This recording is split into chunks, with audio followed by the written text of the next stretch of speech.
You never get used to this, and you may become accustomed to it, but you don't get used to it, and that's a real distinction there. Jacob, I want to talk about how you got here. Drafted way back out of Ole Miss in 2015, or signed in 2015. Weaving Road, Philadelphia, a couple other clubs. You find your way to Japan. Now, we talked about your arsenal. You're not a big hard thrower. You don't strike out a lot of guys. A lot of times, teams look for pitchers in Japan. They're looking for those guys, big power arms, bunch of strikeouts, nasty stuff. That's not your arsenal. You get them out. How did you end up over there? Well, I had some velo then. Yeah. I'm a couple ticks down now, but when I was with Toronto, I got DFA'd, and then in 2021, I was in AAA, starter, reliever, bulk guy, did everything. And then I became a minor league free agent. And so after that season, Oryx out of Japan signed me, and went over there on a one-year deal, and then ended up, doing well, kind of doing everything for them as well, starting, relieving, closing. And then they signed me to another year after that. And so, my arsenal now is a little bit different than it was then. I had a little more oomph, those years. But, right now I think it's a little different. I'm using all of my pitches, sure. Instead of maybe relying on that big fastball. Whether it's a cutter or a changeup. And there it is. 8 spectacular innings from the big Texan. Braxton Ashcraft, standing ovation. It's another 30 home run season for Shohei. An absolute blast into the Dodger bullpen in deep right center field. A rally in the ninth, and Witt drops a single in front of the left fielder, and the winning run comes home. 4-3, Royals win it. Ties a major league record for largest margin of victory in a shutout in the modern era. As the Brewers rout the Mariners by a final of 22-0, they tie a franchise record with 22 runs. Fernando went up over the right field wall and took a grand slam away. Of all the robberies he's ever made, this one is the best.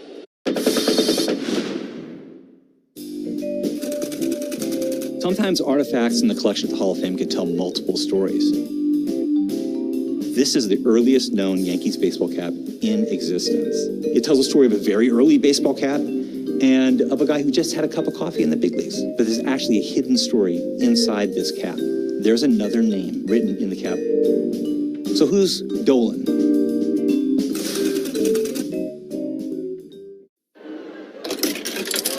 It's the great mascot race.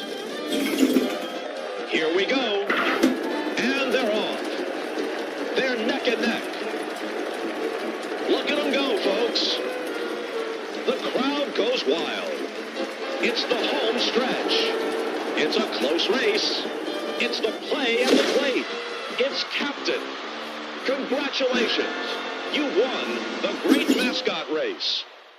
With the call of the game from the Metro Detroit Buick GMC Dealers broadcast booth, here are the voices of Tigers baseball, Dan Dickerson and Bobby Scales. Cloudy skies, light breeze, warm in Kansas City. Hello again, everyone. We're getting ready for a 3-game weekend series. Tigers in their Central Division. I feel like food and sharing a meal with someone is a universal language. You can't go to a ballpark and not have a nice hot dog.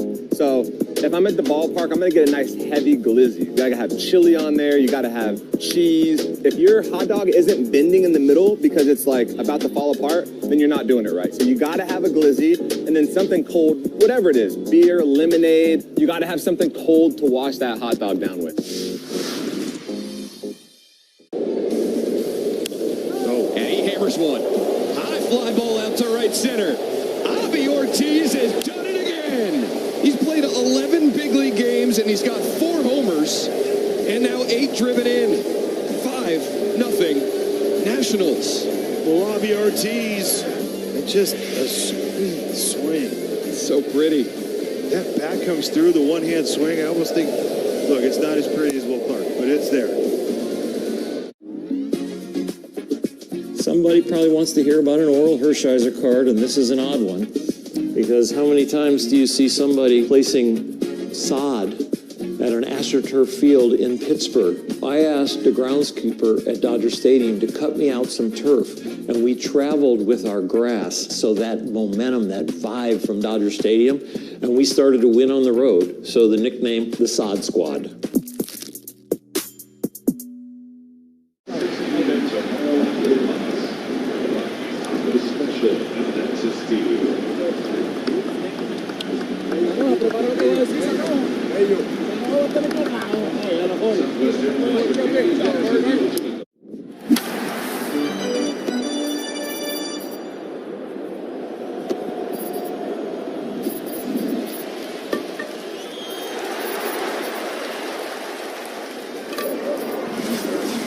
Carter Jensen. Bobby Witt Jr. is at shortstop, batting second. Jack Caglione is in right field. He'll hit third. Salvador Perez will do the DHing for the Kansas City Royals. He'll hit fourth. Vinny Pasquantino's over at first base. He'll hit fifth. Nick Lofton will play third base this evening, batting sixth. Batting seventh is their second baseman, Michael Massey.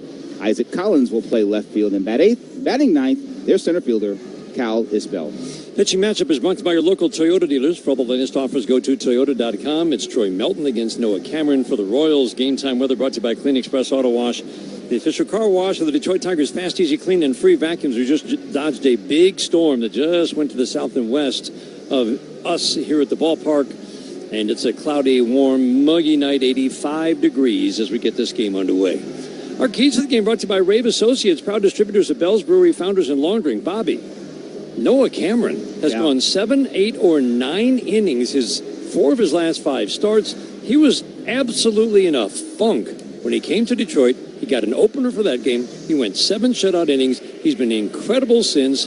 How do the Tigers get to him tonight? You got to attack Noah Cameron early and early in the count. He is trying to pound strike one like every pitcher is. He can do it with a variety of weapons, though. If you let him get the 2 strikes and get to his off speed, he can make you swing and miss. He can make you swing and miss in the zone. He can make him swing and miss above and below the zone. And he also, when you do put it in play late in the count, can induce weak contact. Get after him early and get after him often. Gleyber Torres in the leadoff spot. Lee McGonigal to follow. Royals come in at 55 and 74. Tigers 61 and 66. First pitch of the game, swing and a miss. And we are underway here at beautiful Kauffman Stadium in Kansas City. So glad to have you along for the first of a 3-game weekend series. Couple of night games and a day game. Tigers facing the 27-year-old native of St. Joseph, Missouri, about 2 hours north of here, Noah Cameron. Torres swings and misses a very good changeup away. This is a guy who has neutralized righties. Lefties have the edge against him this year, but nobody has hit him the last 5 starts. Slider down and in. It is rather remarkable. He brings a 4.16 ERA, a 7-8 record into the game, but that is doesn't give you a feel for how this season has gone. Changeup low. Going into his start against the Tigers a month ago, he'd allowed 32 runs in 35 innings on 52 hits over a 7-start stretch. The 2-2 away. In the game in Detroit, they used an opener for him. He came in the second inning. He went 7 shutout innings and gave up just 2 hits. And that has touched off a remarkable string of starts, culminating in his last outing, a complete game, 1 hit, shutout. The 3-2 is swing and a miss. And that pitch, the cutter, Bobby, he started to mix his pitches differently, and the cutter looks like it's been a big part of his turnaround. It's been a huge part of his turnaround. He loves to throw it to right-handed hitters. He throw it 20% overall, just a little more often to right-handed hitters than left-handed hitters. He'll use that fastball above the zone as well. That one was a cutter that was up too. One thing about Cameron, he doesn't throw overly hard, but he's got a very short, quick action that you don't see the ball until very late. High-U Lee swings and lifts a high fly ball to left field. Collins will go 2 steps back to his left, settle under it, and make the catch high in the air.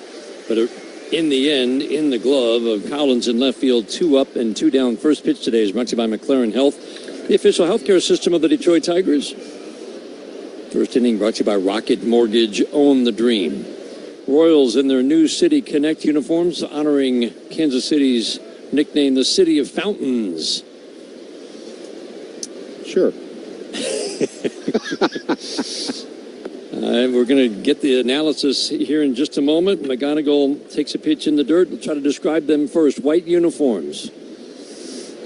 The script, or the block R in fuchsia and royal blue on the left top of the uniform. Line drive to right field. Will it sink? It will, in front of Caglione. Has to play it on a couple of skips. Kind of a humpback liner that just fell into right field. 2-out single for McGonigal in a scoreless game here in the first inning. You've got the little crown on both the hat and above the R. The uniform has a number on the lower right front and on the backs as well. Tigers in their classic road grays. Script Detroit across the front in blue, outlined in orange and white. Bobby. On the Bobby Scales uniform scale, this is a solid 5, Dan. Is your scale up to 10? It is out of 10. Yeah, we should probably. Yeah, it's out of 10. A solid 5 doesn't seem that solid. That's my point. That's the play on words. It's a solid 5. Not a fan of the color scheme. I will say this: the logo on the hat is really cool. Do that in a different color, we're okay. Fly ball to center field is deep, but playable for Isbell off the bat of Dingler. He'll go back to his right, make the catch. Dingler hit it hard, deep to center field. They brought in the fences. It's made this ballpark a little more home run friendly, but center field is still Death Valley. Yogi Berra was an 18-time All-Star and 10-time World Series champion. This is the only perfect game in World Series history. You ask him about it, and he would say, it ain't been done before, and it ain't been done since. David Wells was perfect on May 17th, 1998. Beanie Baby Day. It's not the pitcher that's calling the game, it's the catcher calling what pitch to throw. Home plate is 17 inches wide. And so he said, if it's more than an inch, and it was a lot more than an inch, then it's an illegal bat. Well, he is. He's out. Yes, sir. He's out. Look at this. Keep it down a little, will you, please? Okay, Yogi. Casey Stengel and the other touring ball players met the King of England. Of course, with my English, we had a little trouble understanding each other. As Yogi said, when you come to a fork in the road, take it. Go to baseballhall.org to plan your visit to the National Baseball Hall of Fame and Museum in Cooperstown, New York, and catch every episode of Hall of Fame Connections on MLB.tv. Puedes ser el dueño de grandes momentos del béisbol. MLB Auction te permite participar en la subasta de bates, bolas y jerseys autografiados, con artículos de tus equipos de grandes ligas favoritos, leyendas y jugadores. Visita auctions.mlb.com.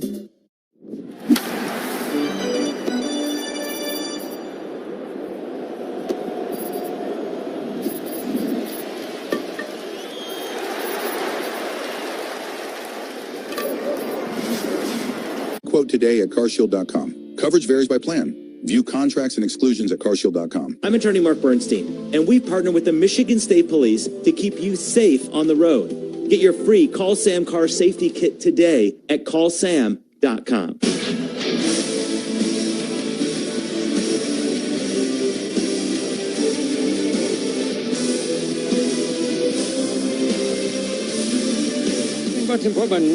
Northville Lumber, the official lumberyard of the Detroit Tigers radio network.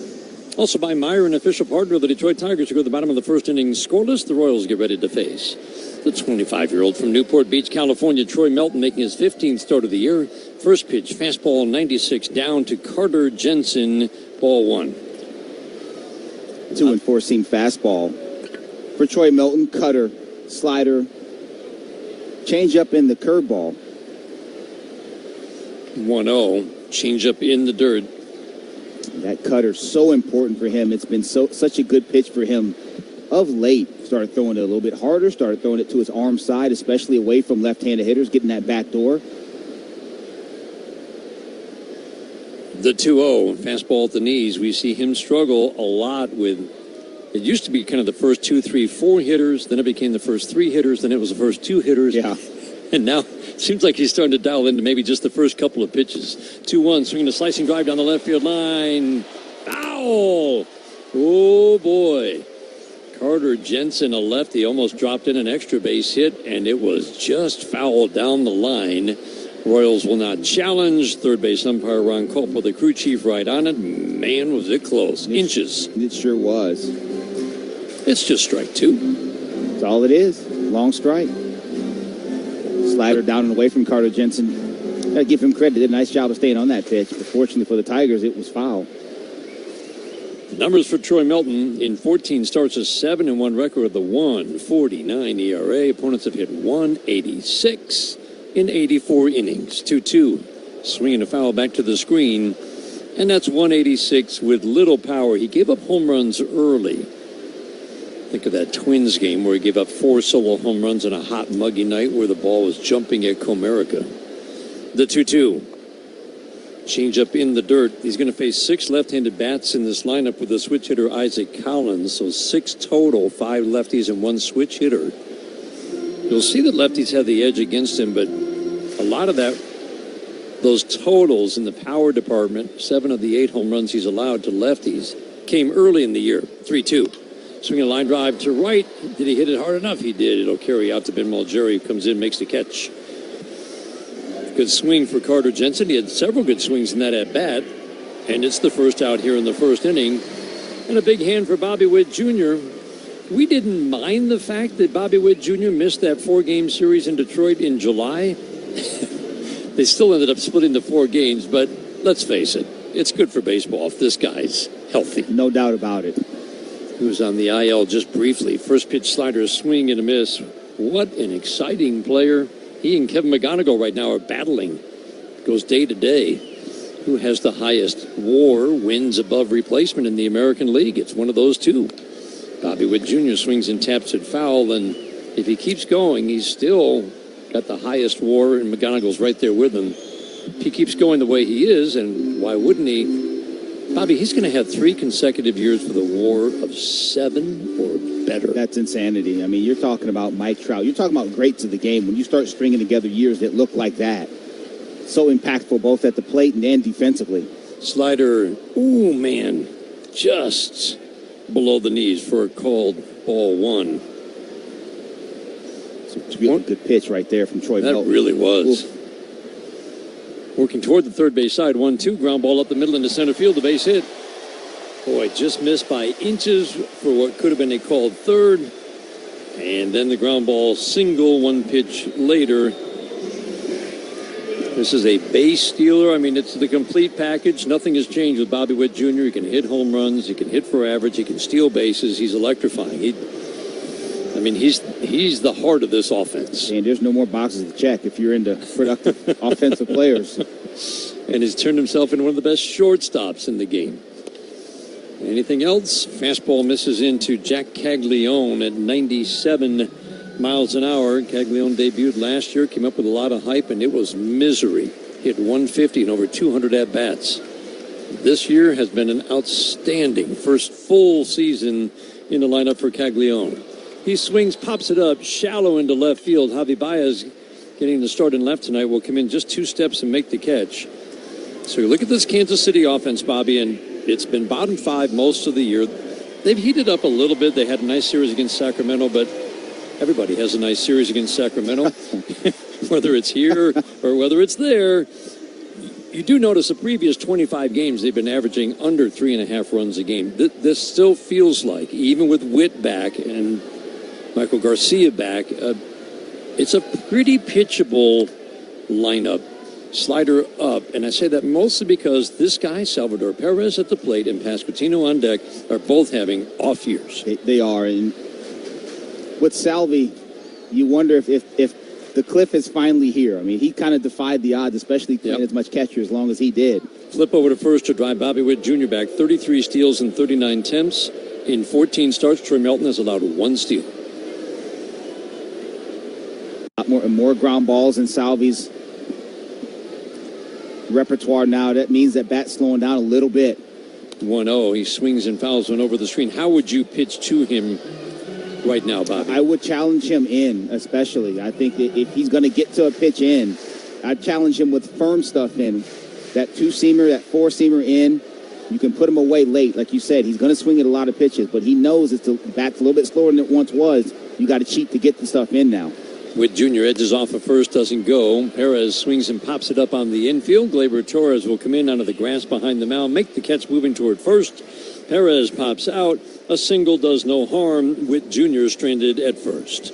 We played one, first of a 3-game weekend series. Guardians trying to cash in early. First 2 on, nobody out. 2-2 count for Joe Adell.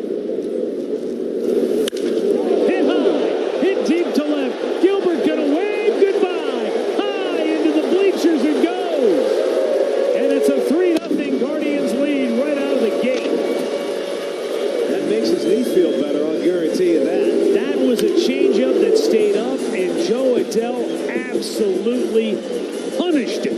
Te encantan los jugadores. Te encanta el juego. ¡Y se fue!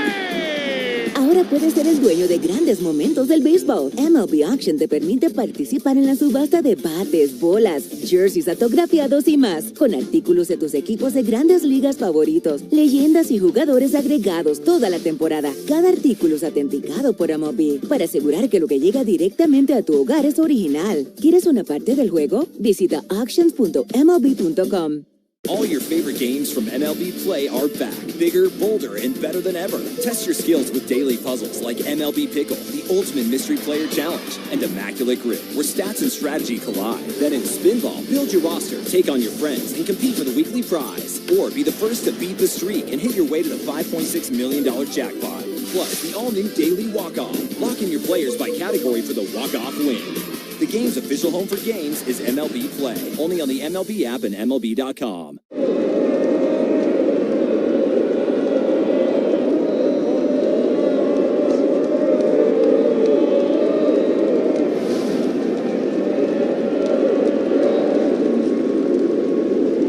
Right here in Detroit.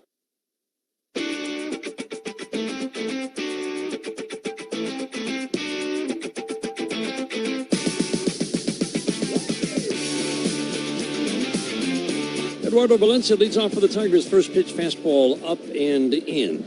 Valencia, Torkelson, Ben Mulgeri. The kids are driving this offense. This guy's off to a pretty good start. He gets jammed and pops it up to shallow left field. Valencia's pop-up will end up in the glove of Bobby Witt Jr. about 50 feet under the outfield grass. Valencia threw 59 at-bats, hitting .356 with power. Ben Mulgeri quietly putting together a nice string of at-bats. McGonigal, Clark, they're all in the lineup tonight. Spencer Torkelson takes a curveball a little bit low. That's a good-looking curveball from the lefty. Noah Cameron making his 24th start of the year, the 1-0.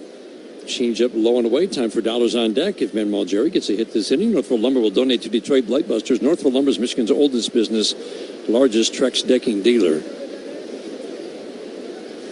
The 2-0. Up and in. Torque raises his hands up out of the way, but it's a called strike. Scott Berry's our home plate umpire today. Manny Gonzalez at first.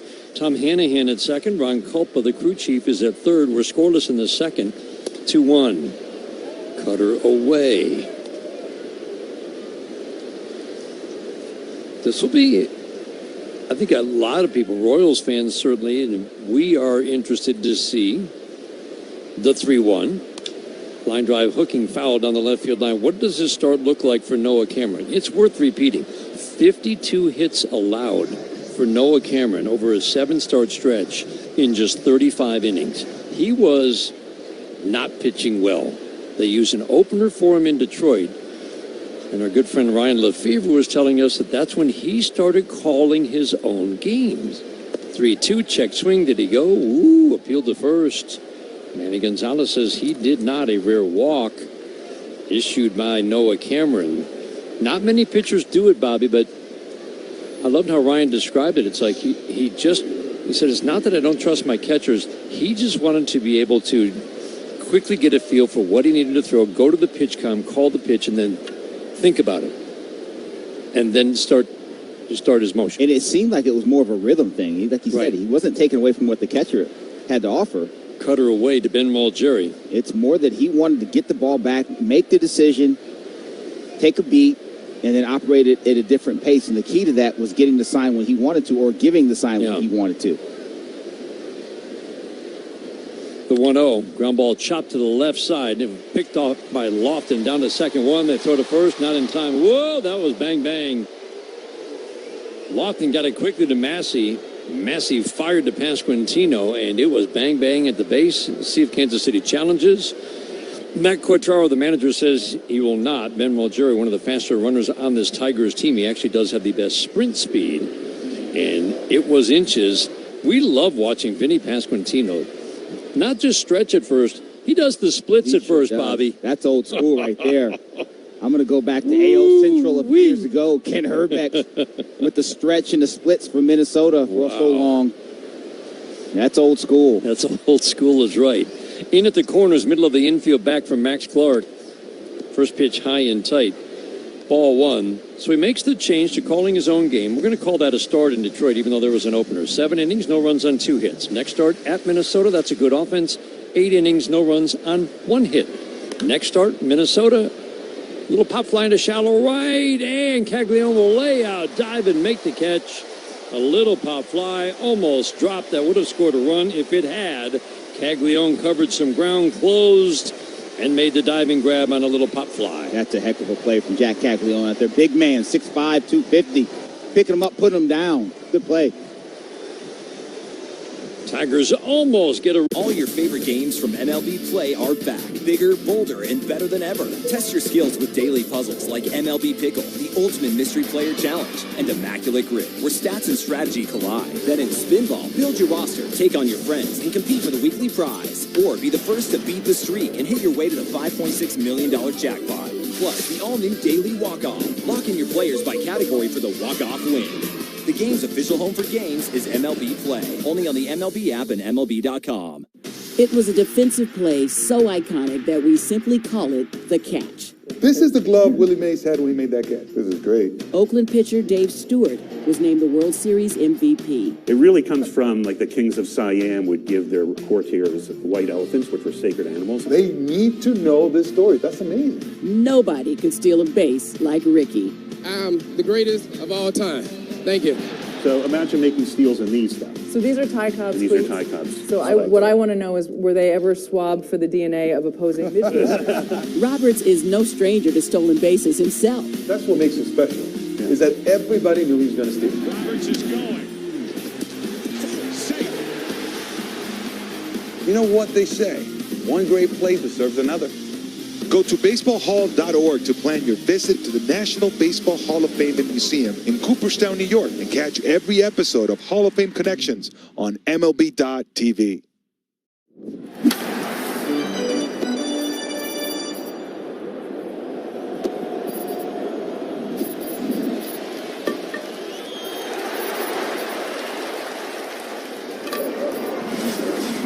For a great trip to plan, go do something fun. How about Vegas? The D.com, the D Las Vegas. It's your home for Detroit's. Tino swings at the first pitch, bottom of the second inning. A mighty pop. Kevin McGonigal onto the outfield grass, 2 steps, makes the catch. 1 pitch, 1 out.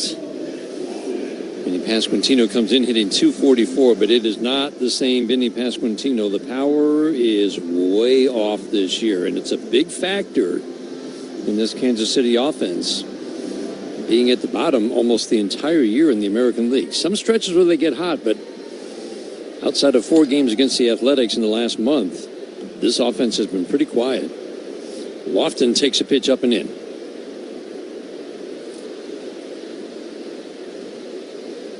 Leaves a step behind the bag at third. Torres up the middle.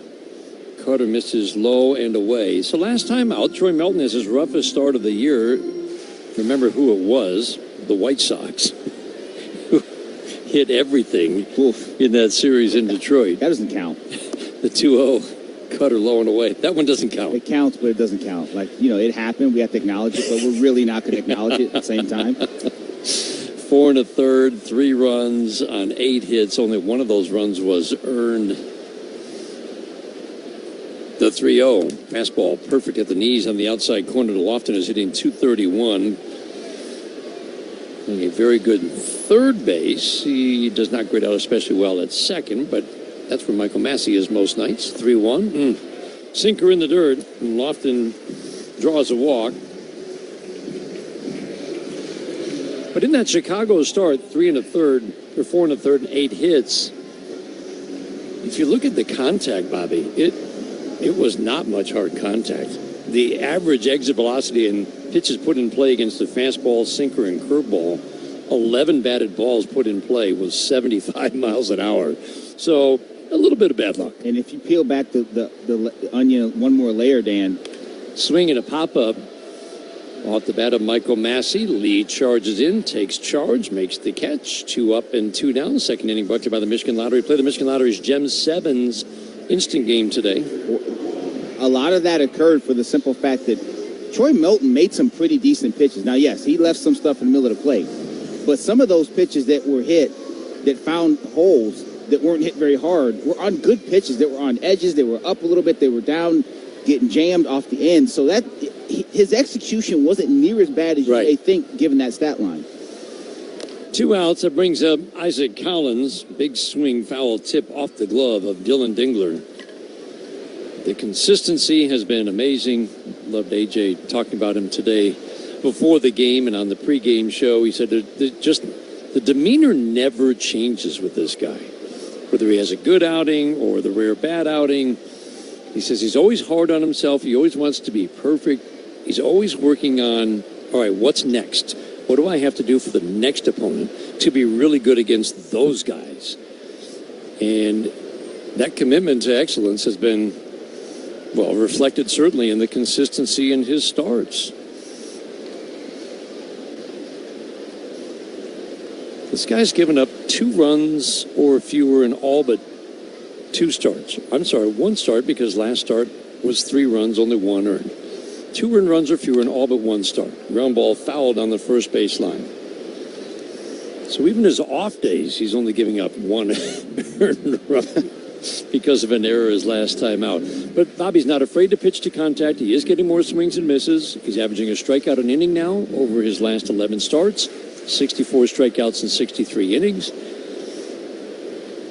But there aren't many balls squared up. The 1-2. Swinging a foul out of play, well back third base side. Man, as a hitter, that's the frustrating thing. Okay, you know he's got real weapons. You know he's got a good fastball. Short arm stroke, it gets on you a little bit. Explosive. The metrics tell you there's some vert to it. All the things you want to see. Okay, great. Now he's got that nasty breaking ball. He's got that cutter. And you're just trying to look for one you can hit hard somewhere, and more often than not, you don't get that pitch. The 1-2 again, swinging the ground ball on a high chop over Spencer Torkelson's glove down the right field line.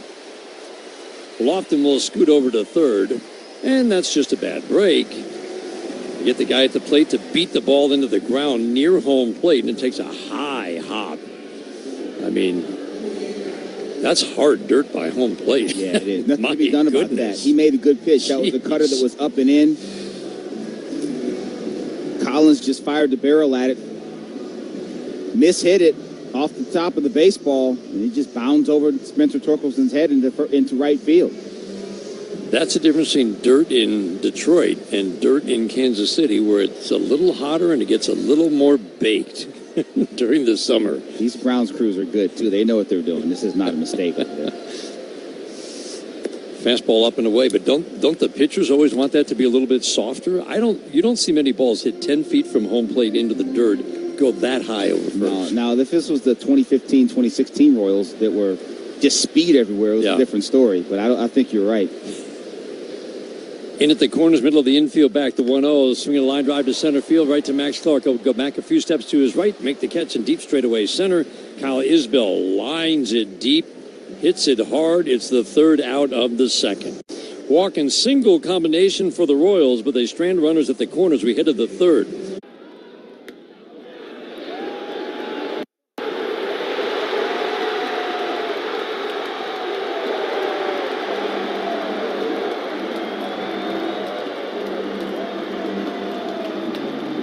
The MLB app. Yeah, it's got game. This game. These games. All the games. Pre-game. Post-game. And everything in between. This is baseball your way. With real-time stats, scores, breaking news, and custom content that hits every time. Because you choose the teams and pick the players you want to follow. So when they catch it on the field, you catch it on the app.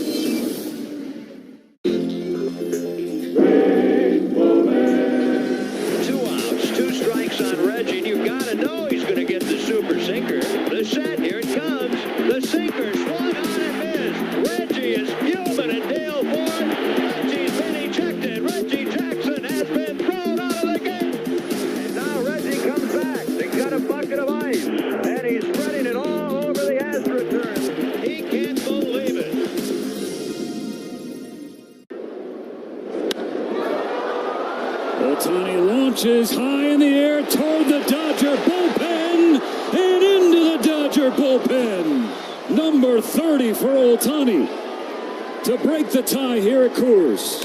Felder went off speed. He throws the curveball, and it just didn't really do much at all. Just kind of floated up there. You can tell Shohei just sitting on the off speed. You know, that pitch on the outer part of the plate, too. 6th home run the last 13 games for Shohei. Detroit.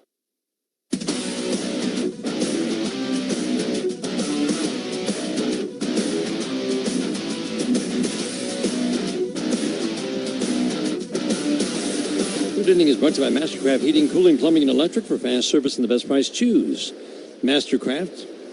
Javi Baez came sizzling off the injured list after missing 3 months. He went 8 for his first 14.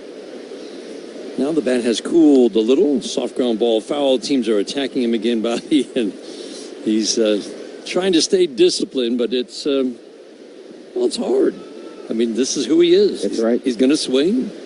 Vulnerable to righty breaking balls. Better against lefties. The 1-1. Ground ball softly to short. Bobby Witt Jr. charges, scoops it off his left shoe top. An easy flip to first to get him by full step. 1 up and 1 down here in the third inning. This series is brought to you by the Sam Bernstein Law Firm. When you need the right call made, 1-800-CALL-SAM. All right, so one more time. Noah Cameron in his outstanding 4 of his last 5 starts. 7 innings, no runs on 2 hits in Detroit. 8 innings, no runs on 1 hit against Minnesota. Faces Minnesota again. That usually doesn't go well. 8 innings, 1 run on 3 hits. Back-to-back starts against Minnesota. Gave up 4 runs at Dodger Stadium. That's understandable. And then last time out, a complete game, 1 hit shutout at the Angels. The strike 1, up and away. And the reason I said we were interested in this start, 115 pitches, Bobby. Yeah, that's a heavy workload. You just don't see that in today's game very often. Ever. And he's pitching on normal rest. Curveball a little bit low. So you would think, without an extra day's rest after throwing 115 pitches, uncharted territory for him, that they're going to be watching him a little bit more closely tonight. The 2-1. Ground ball foul. Billy Boyer lifts the left leg to avoid getting hit. 2 balls and 2 strikes. AUG Lee waiting on deck. But this is really phenomenal. You just don't see turnarounds like this. No, you don't. I mean, dramatic turnaround. The 2-2. Curveball has popped up into shallow right center, and that's going to be caught by Kyle Isbell. He covers a lot of ground in center field. That's been a problem spot. Lane Thomas was out there a lot. He was traded away at the trade deadline, and he didn't cover much ground out there. Well, Kyle Isbell's good. Yeah, they were looking to enhance the offensive production from that position, and going with Lane Thomas. Didn't do a ton, but at the end of the day, Kyle Isbell can pick him up, put him down. He covers all that acreage out there in center field, does a really nice job, and has for the last few years. He's on the injured list for a while, but he is by far their best center fielder, and he's going to turn that around for the Royals. AUG Lee takes a breaking ball down and in. Defensively, these two teams are not dissimilar by defensive runs saved. Lee swings and misses at a slider away. So he can go change up away. That's going to fade away from a righty on the other side of the plate. And then the slider, same side of the plate, is breaking in, but it never quite gets there. The 1-1. Hot shot passed. A diving Lofton into left field. Solid line drive single. Off-speed pitch, and Lee was on it.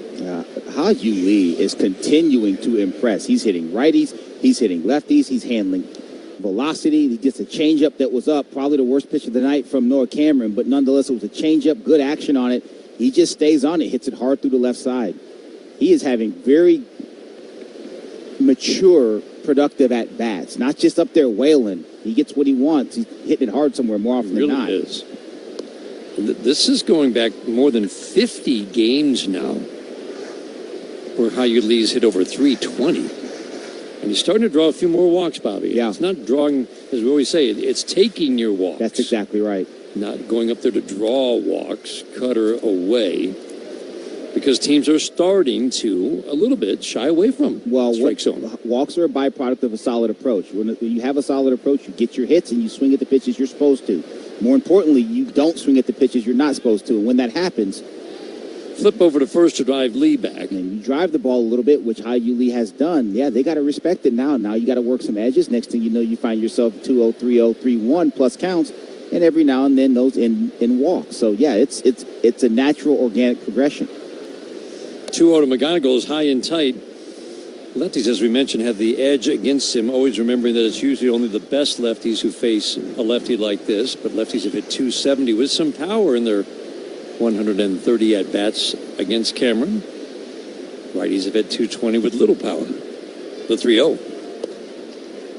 Four-seam fastball for a called strike. 3-1. McGonigal line drive single to right, kind of a humpback liner that fell. Turned into a nice night in Kansas City. Cloud cover is still above us, but the clouds are beginning to break apart as the sun sets. The 3-1. Soft ground ball foul down the first base line behind Anthony Sanders, the Tigers' first base coach. The Royals just completed a sweep of the Sacramento Athletics. Playing very well here at home. Their offense is much better at home.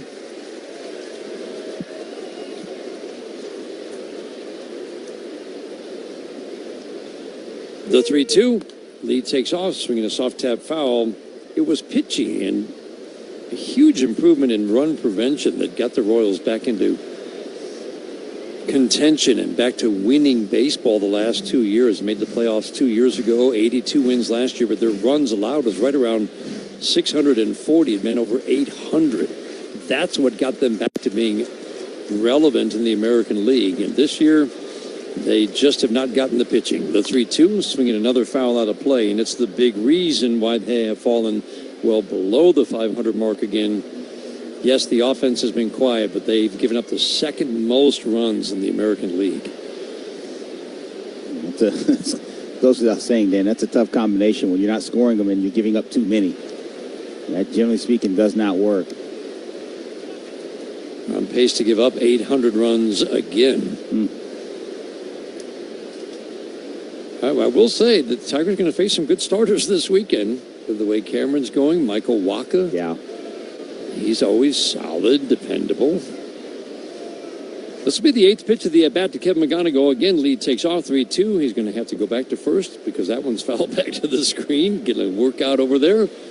Taking off 3 times now on the 3-2. That's a great at-bat here by Kevin McGonigal, but what else is new? Slider, cutter, four-seamer, cutter, slider, cutter, four-seamer in, fouled it off. That's a really quick swing and a quick decision from Kevin McGonigal right there. Cameron's throwing the kitchen sink at him. He's getting a little bit of everything, isn't he? He is. And especially with that last sequence, the cutter, slider, cutter, and then try to zip the fastball in past him under his hands.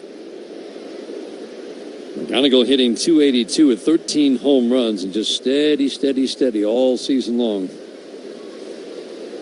Lee edges off. Pasquantino playing behind him. He takes off. McGonigal swings and lets a little soft fly ball to left field. Collins in, makes the catch coming into shallow left center. 9-pitch battle, won in the end by Noah Cameron. Bouncer to first. Bacher slipped and fell on the mound. He just fell. He just slipped. Elise, is that you? Oh, you know, I didn't go to journalism school for nothing. Oh, man. That guy's all right. You got a baseball. He's got a headache. Twins game at 1:10, wedding at 4:30. Fouls the ball, loses the bat. It's caught in the on-deck circle by Alex Call. So give him a little more high charge. Here's Garrett Mitchell, and he's 2 for 3 today. 2-1 the count, and that one's in the air to center field pretty deep. Rodriguez going back, he's at the wall, and she is gone! Garrett Mitchell backspins one off the batter's eye. That could have been the backbreaker right there. Boy, Garrett Mitchell, lefty versus lefty, knocks one out of here. Boy, the Brewers needed that in a big way. Now a 3-run lead, 420 feet to center field on a 2-1 pitch. Puedes ser el dueño de grandes momentos del béisbol. MLB Auction te permite participar en la subasta de bates, bolas y jerseys autografiados, con artículos de tus equipos de grandes ligas favoritos, leyendas y jugadores. Visita auctions.mlb.com.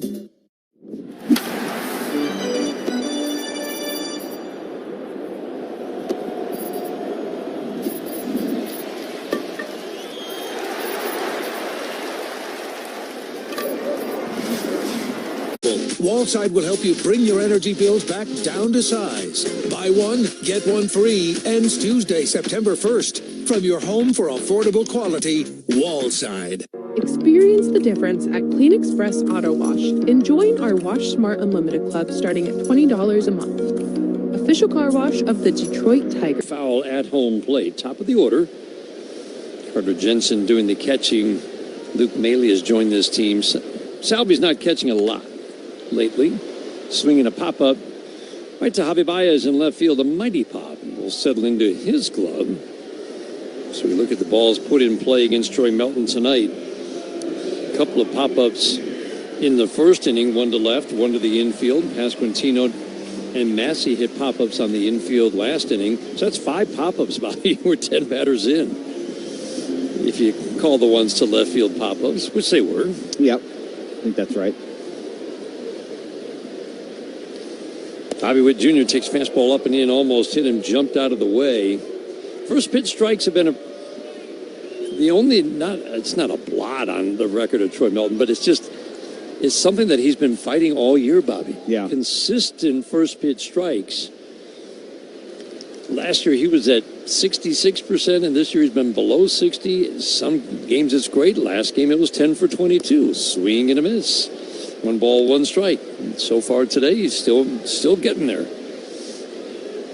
And that's what's so frustrating, because if he can get ahead strike one with his weapons, I mean, it's really tough to hit as it is. Fastball in the dirt. He's 5 for 11 first pitch strikes so far. But it also speaks to his stuff. So he's not getting first pitch strikes as much as he wants, and yet opponents aren't doing anything against him. 2-1. Because of pitches like that. Swing and a miss, wicked slider, late break, 2-2. That is filthy. That looks like a fastball just inside the outer third and then darts on that outer edge. Bobby Witt Jr. goes to fire and runs out of bat. See if he gets another 2-2. Swing and a miss. He did. It's a guy who doesn't swing and miss a whole lot, and he just threw him 2 perfect sliders. Bobby Witt Jr. probably knew it was coming. Dan, you just saw the difference between command and control right there. That first slider was an absolute dart. Started on the outer third, ended out just on the outer edge. That one started on the outer edge and ended up just off. When you can throw the baseball where you want to, that's command. Throwing it in the strike zone for strikes, that's control. Those are 2 distinctly different things. Jack Caglione swings and lifts a high fly ball to center deep. Clark tracking it. He'll go on to the warning track 1 step, make the catch. Caglione can hit the ball a mile. He just got underneath that one. Deep fly ball out. And another quick in.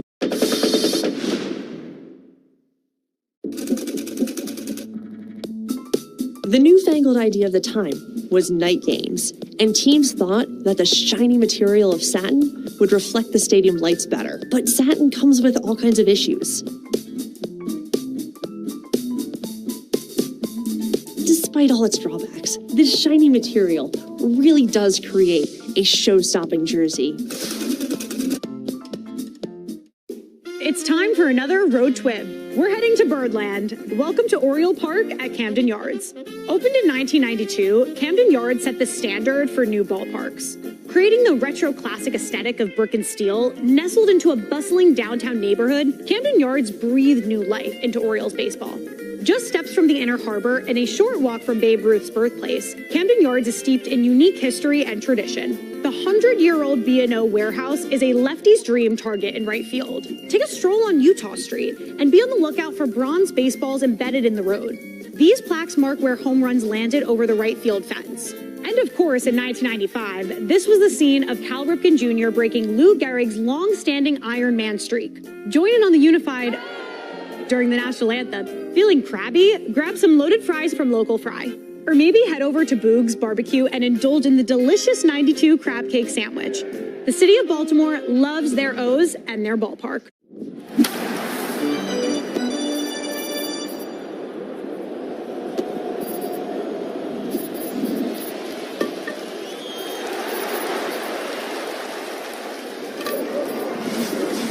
Tigers Radio Network, NorthvilleLumber.com.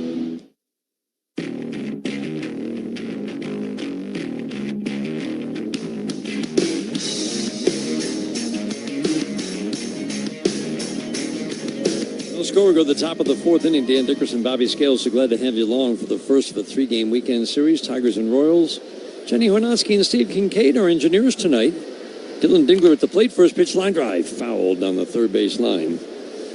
Jumped on a first pitch cutter. That was about all he could do with it. Pulled it foul. Valencia, Torkelson to follow. Cameron has given up home runs this year, but you feel like we're watching a completely different picture these last five starts, Bobby. It's like all those other numbers, that was earlier in the year. This is the new Cameron. Swinging a jam job pop-up softly into left. Collins in to make the catch.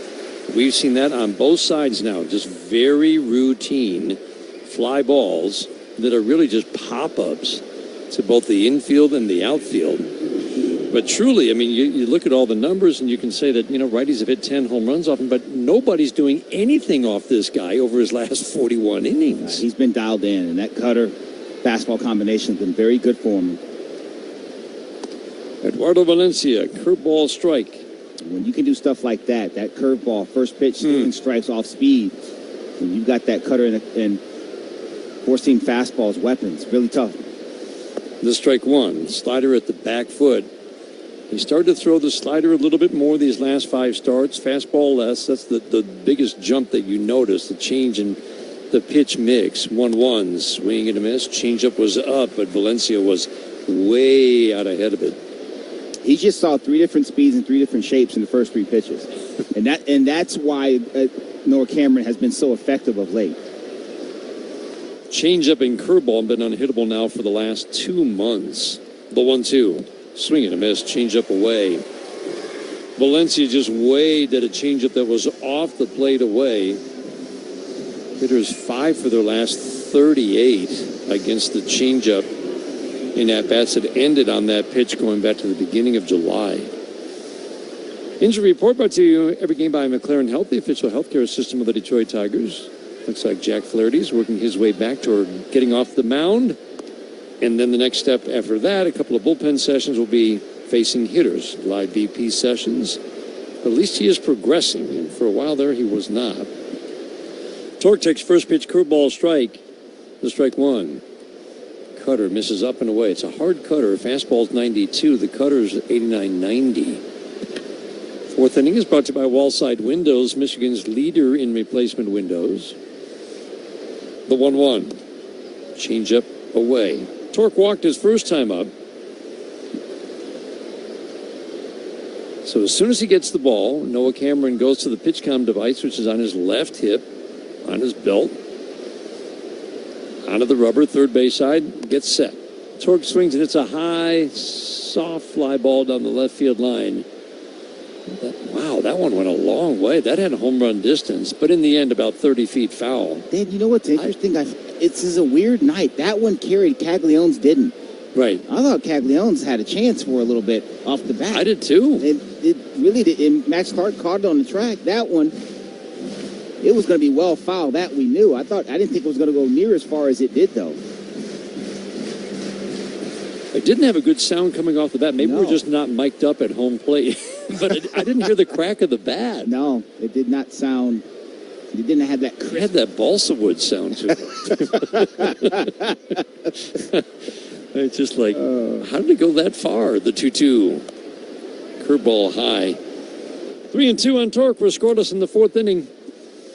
I had a hitting coach one time. That's like a rolled up wet newspaper you hitting with. That's not even the sports section. It's the business. 3-2, swinging the foul to the top of the screen. We're perched above home plate just to the first base side. When that screen was lower, I think they raised it about 6 feet some years ago. This booth could be a shooting gallery. Oh, yeah. Balls still get in here. They do. 3-2. Ooh, just away. No challenge from Jensen. This is where you made the famous catch, correct? This is correct. Barehanded grab. I had one job. That's to save Dan Dickerson. I did it. Let's pause for station identification on the Detroit Tigers Radio Network.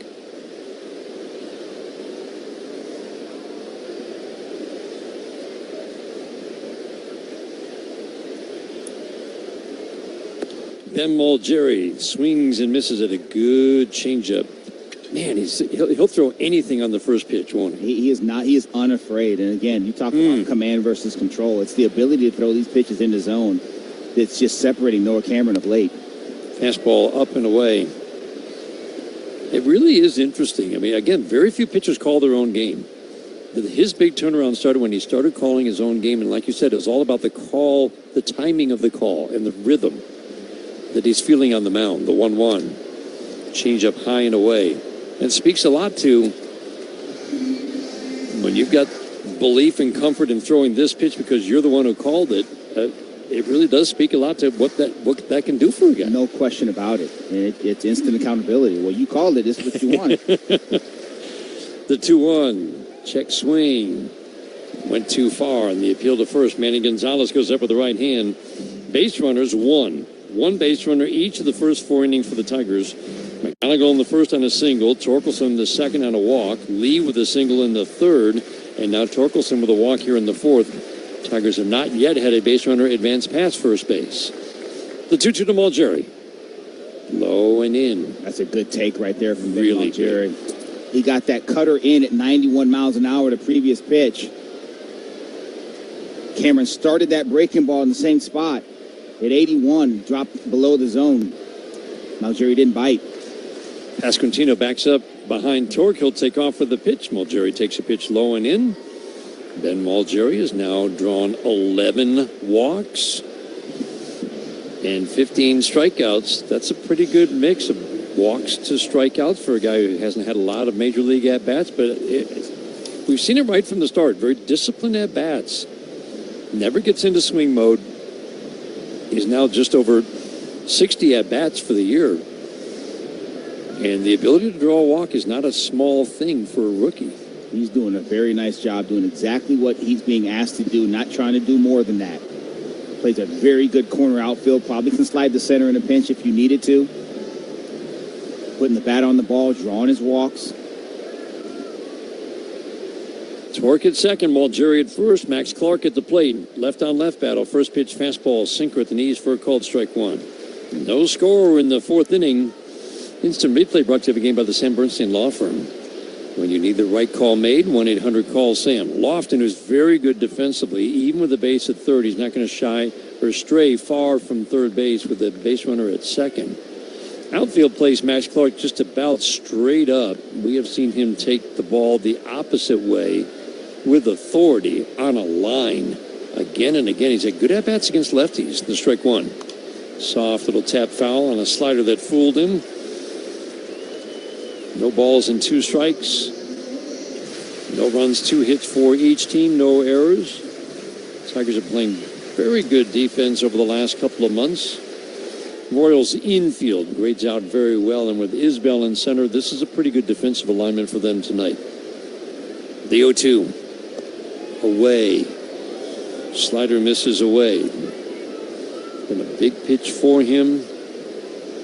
Got 2 pitchers tonight who have both the slider and cutter, and they're both weapons. You can do a lot of different things with those 2 pitches in combination with the fastball. The 1-2, soft ground ball, foul down the first base line. Steady diet of sliders from Noah Cameron to Max Clark here. 1-2 count, couple foul balls. You wouldn't be surprised if he tried to sneak that 2-seamer in up under the hands. Induce that weak contact, and then after that, maybe go away from. Cameron works toward the third base side. Sets, checks Torque at second. The 1-2 is swinging a ground ball, hit hard to first on a couple of skips. Pasquantino fields, crosses the bag with his left foot in front of Max Clark and heads into the Royals dugout. On the first base side, Clark hit it hard, but on the ground. Pop quiz. How do you go from Captain Clutch to the Iron Horse through a milestone and a marathon? The answer is on Hall of Fame Connections.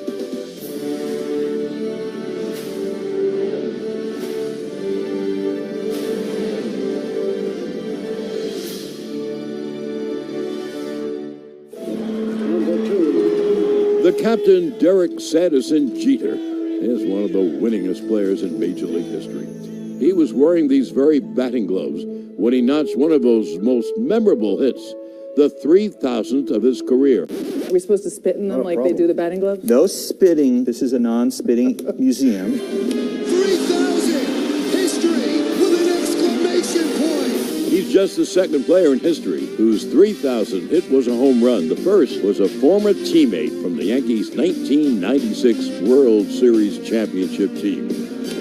But before he began his Cooperstown-bound career, Boggs would cross paths with another future Hall of Famer.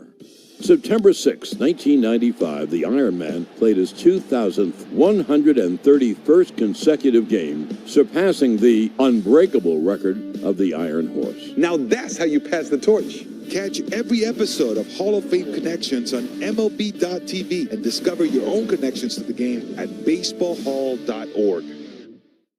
Puedes ser el dueño de grandes momentos del béisbol. MLB Auction te permite participar en la subasta de bates, bolas y jerseys autografiados, con artículos de tus equipos de grandes ligas favoritos, leyendas y jugadores. Visita auctions.mlb.com. .org/Medicaid.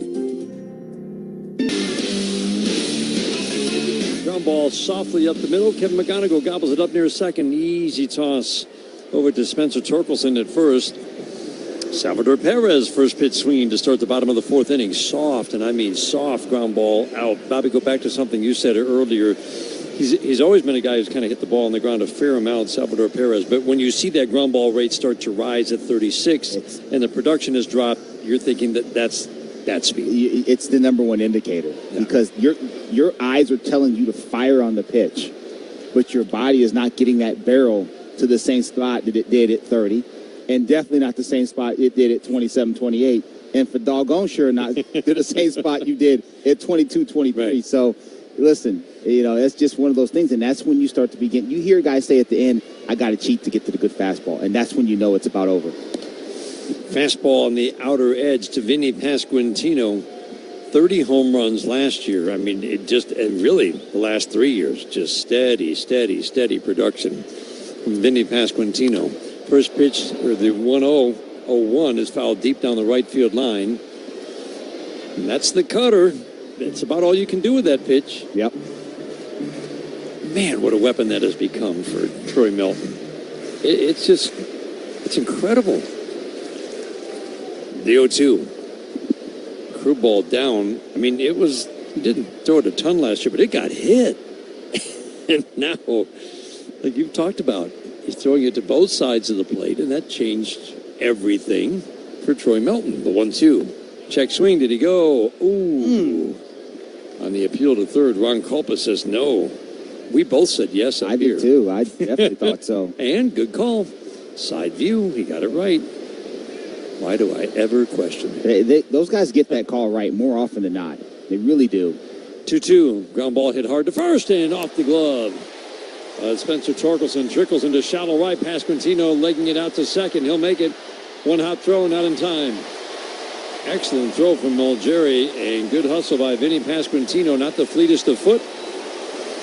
He smoked that ball, and Torque normally gobbles that up, but it got him. Yeah, he sure does. It was a four-seamer in the middle of the zone. It was hit hard. 97 in the middle of the zone, 104 off the bat. It came up on Torque a little bit. That's still one you normally see him glove. And at the very least at first base, you might want to see him just get in front of that. Yeah. Knock it down. As hard as it was hit, he knocks that down. Melton covers. Pasquantino was not going to be able to beat that out to first base. Either way, he's on second base with one out. Bobby, if you don't have to move, I know it's a hit 103, but if you don't have to move and the ball glances off your glove, that has to be an error. That's a take your hitter hat off just for a moment. It's hard. It's hardwired into my system. I would say so. I mean, listen, that was a very difficult. It wasn't a very difficult play. It was a difficult play, and it was hit hard. Yes. Right. At first base, that ball like that, two hops in between hop. I'd love to just for him to just throw his body in front, throw his body in front, knock it down. If you don't have, and again, we love Torque at first, but if you don't have to move. Ground ball softly to the mound, fielded by Melton. He looks to second, the Tigers' best fielding pitcher. Flips it to Torkelson at first. They do give Pasquantino a double.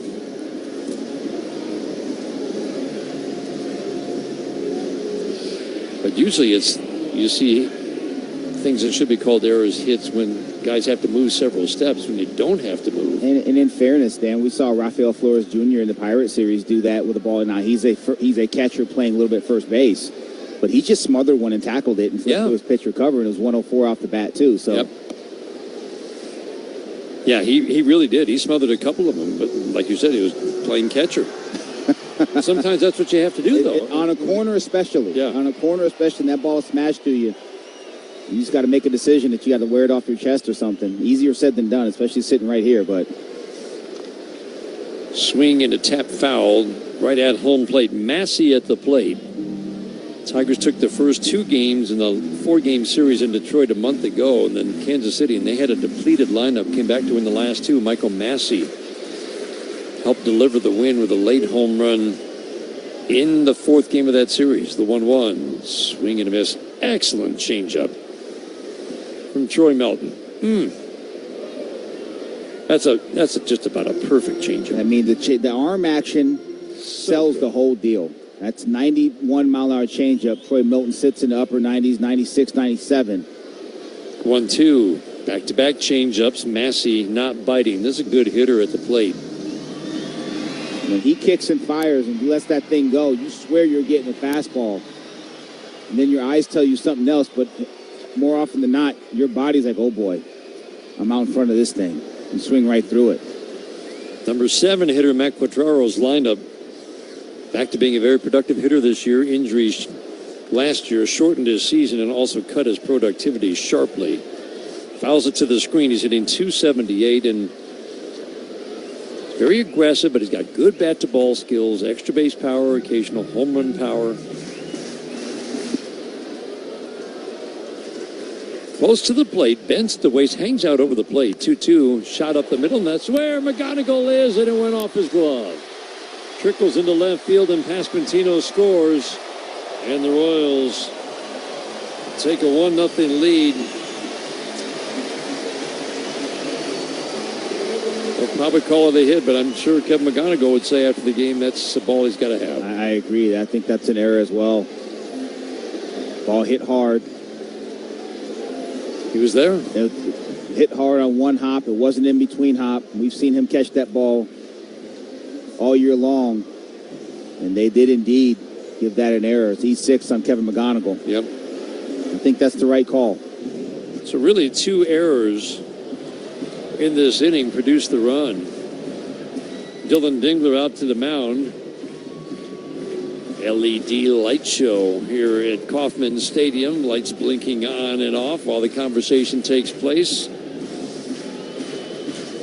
Today's game brought to you in part by Blue Cross Blue Shield of Michigan, the official healthcare provider of the Detroit Tigers radio network. Gorgeous setting for baseball. This ballpark opened just over 50 years ago. The fountains were always the distinguishing feature, and then kind of like the Boston Red Sox with the green monster seats in left, they decided, you know what, let's put some seats out there by the fountains. And it really added to the look. Cutter on the back door for a called strike. Those are the very popular seats. $250 million renovation about 15 years ago. And it just made this ballpark even better with those seats in the outfield on either side of the fountains and left. Curveball misses high and away to Isaac Collins, switch hitter batting from his stronger left side. 1-0 Royals in the bottom of the 4th inning.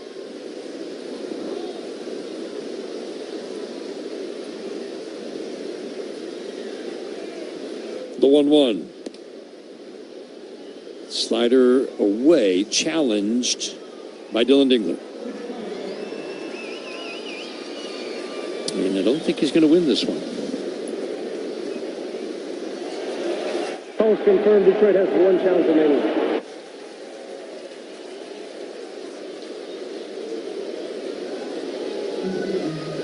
Interesting. Dylan Dingler was so good for so long, and lately, Bobby, he's been off. It has been off a little bit lately.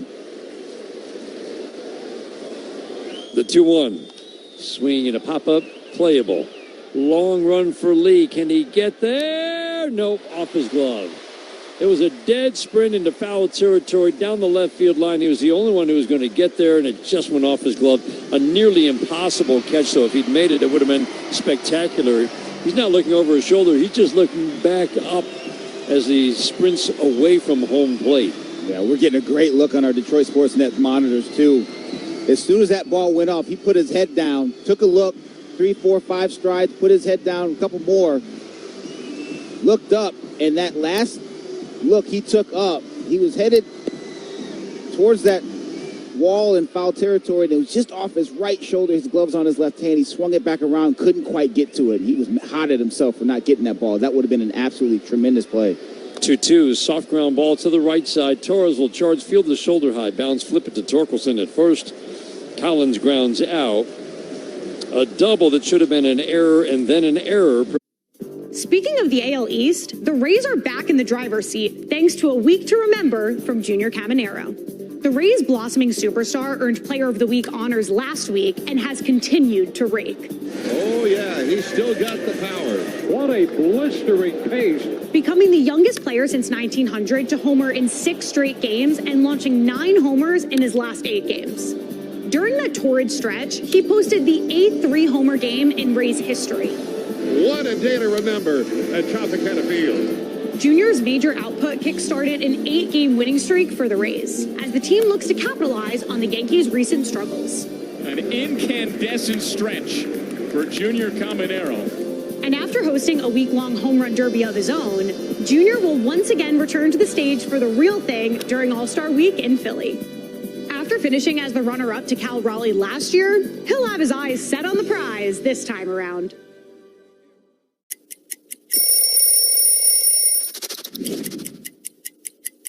The beauty of this jersey is the feel, the texture, the thin, the stitching is heavy, so you kind of feel that jersey that was very heavy. Check it out, the last name and the number, they have a little glitter on them, so they kind of stack up. It just feels right. I had some really cool cleats to go with it. The way it gets dirty when you slide, it just kind of like rubs off on that glitter. It's really, really cool. Puedes ser el dueño de grandes momentos del béisbol. MLB Auction te permite participar en la subasta de bates, bolas y jerseys autografiados, con artículos de tus equipos de grandes ligas favoritos, leyendas y jugadores. Visita auctions.mlb.com. Detroit Tigers Radio.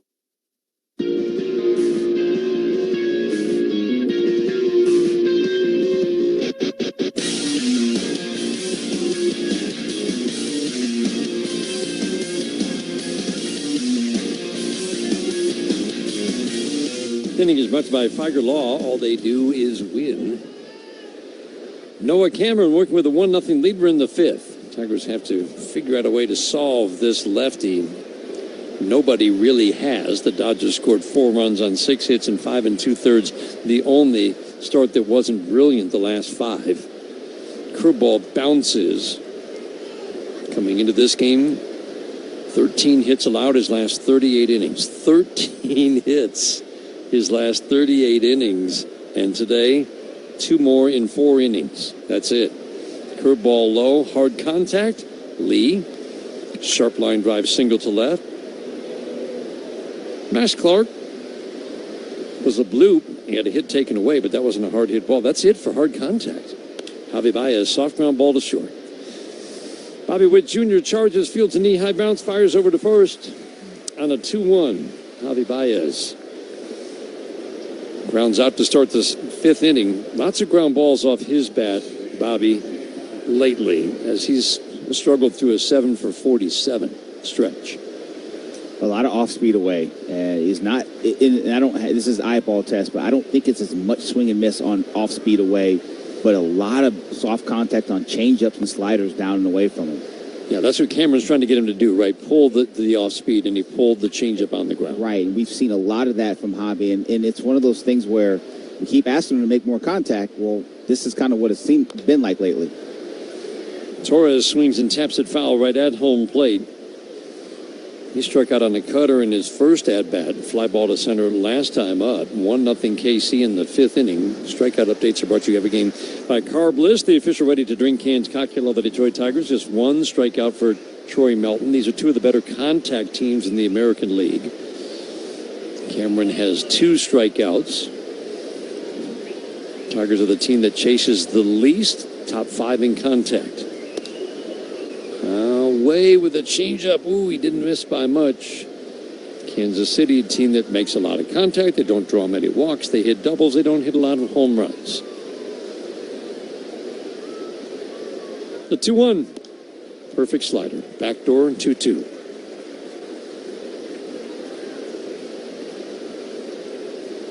So another way of saying you're not probably going to see a ton of strikeouts in this game.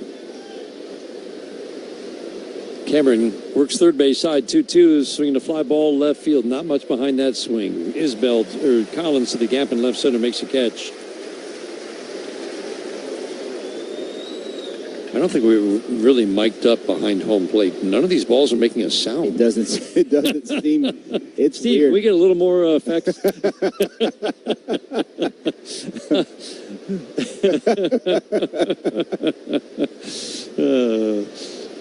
I'm not hearing anything. I'm like, that ball's not going. Oh, wait, that ball carried to the gap a little bit. Brings up Hao-Yu Lee. Let's see if we hear the crack of the bat with Hao-Yu Lee at the plate. Fly ball to center, line drive single, sinker away, ball 1. Pitch counts are brought to you every game by Rocket Mortgage. Own the dream. Pitch count climbing with 3 walks for Noah Cameron.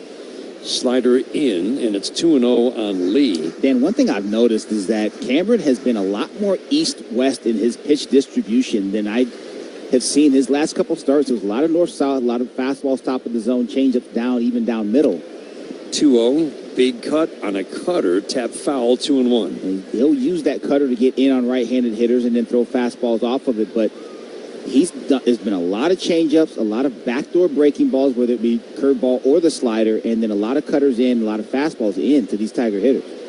The 2-1, soft ground ball fouled on the third base line. Man, he has him off balance, Bobby. It's impressive. Yeah, I was fully expecting him to be more north-south than what he's trying to do. He is very east-west. So working up and down, and now he's working in and out. Yes, and he's been very effective and done a great job changing speeds and showing guys. And that's making a real adjustment. 100%. I mean, he's dialed in right now. This is good stuff. 2-2, way inside. Fastball has Lee jackknifing out of the way. Pitch count now into the low 80s. 80s would be an average pitch count through 5. And again, we're watching that just because you have to believe the Royals are going to get him out on a low pitch count or lower pitch count tonight. 3-2, swinging a slicing foul. Every pitch they make him throw, you would think shortens his night. I don't know, Bobby. I'm thinking 6 innings would be the max tonight after threw 115 and went 9. I would have to say so. It might be 5. There is action in the Kansas City bullpen right now.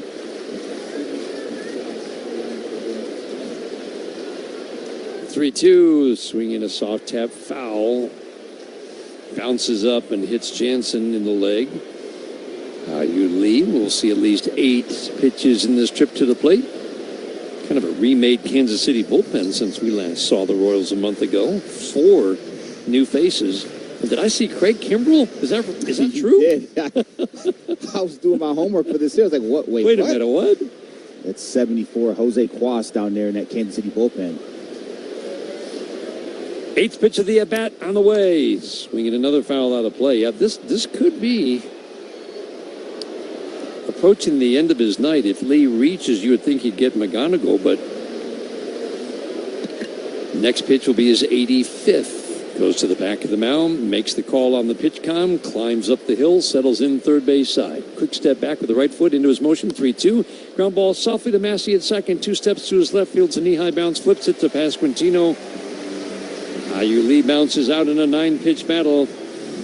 Noah Cameron has shut out the Tigers through 5.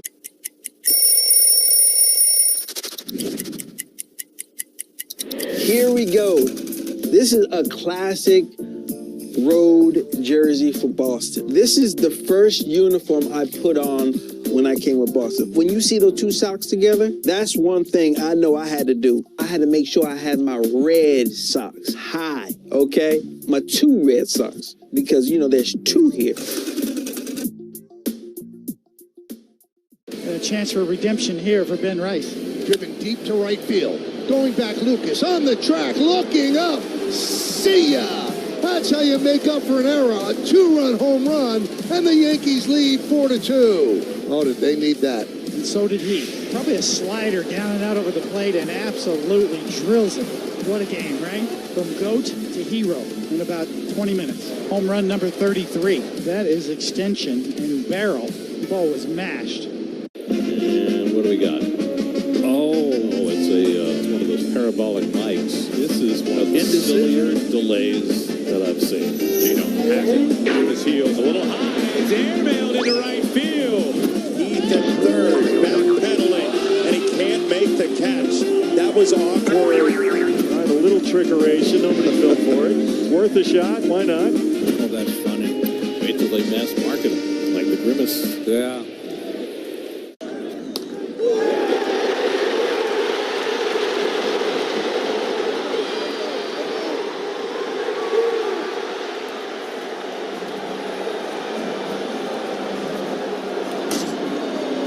And peach and cranberry. Enjoy responsibly.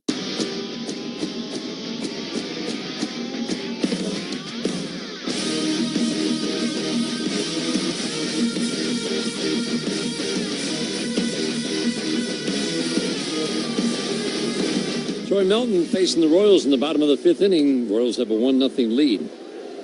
A misplay and an error led to the Royals' run, an unearned run against Troy Melton. Kyle Isbell takes first pitch, ball 1. Fastball on the outside edge, gets a called strike. Kyle Isbell got off to a really nice start this year. He's hit in the minor leagues, but it's been a struggle for him since the good start. Cutter misses down and in through 30 games, 780 OPS. Last 40 games, he's hit 190 with a 490 OPS. High fly ball to right, deep, trouble, and gone.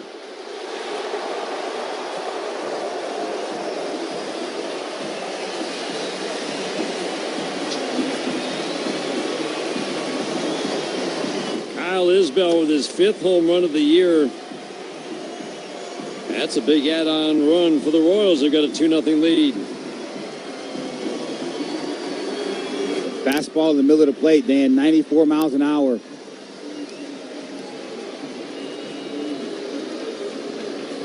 No tricks to it. Kyle Isbell put good swing on it and earned his 5th of the year. Just the 2nd home run that Troy Melton has allowed in his last 51 innings of work. 1 in his last 8 games. Changed up and away. 2-0 on Carter Jensen. They brought the fences in here last year, and they did it right. The 2-0. Swinging a foul to the top of the screen. One of the 6 left-handed bats in the lineup for the Royals tonight. Some teams move fences in and out, and they don't quite know what they're doing. We're not going to name any teams in Baltimore. We're not going to talk about architectural atrocities. Oh. Kansas City did it right. Partner, how you really feel about this subject? An absolute massacre. Oh, it took place in Baltimore.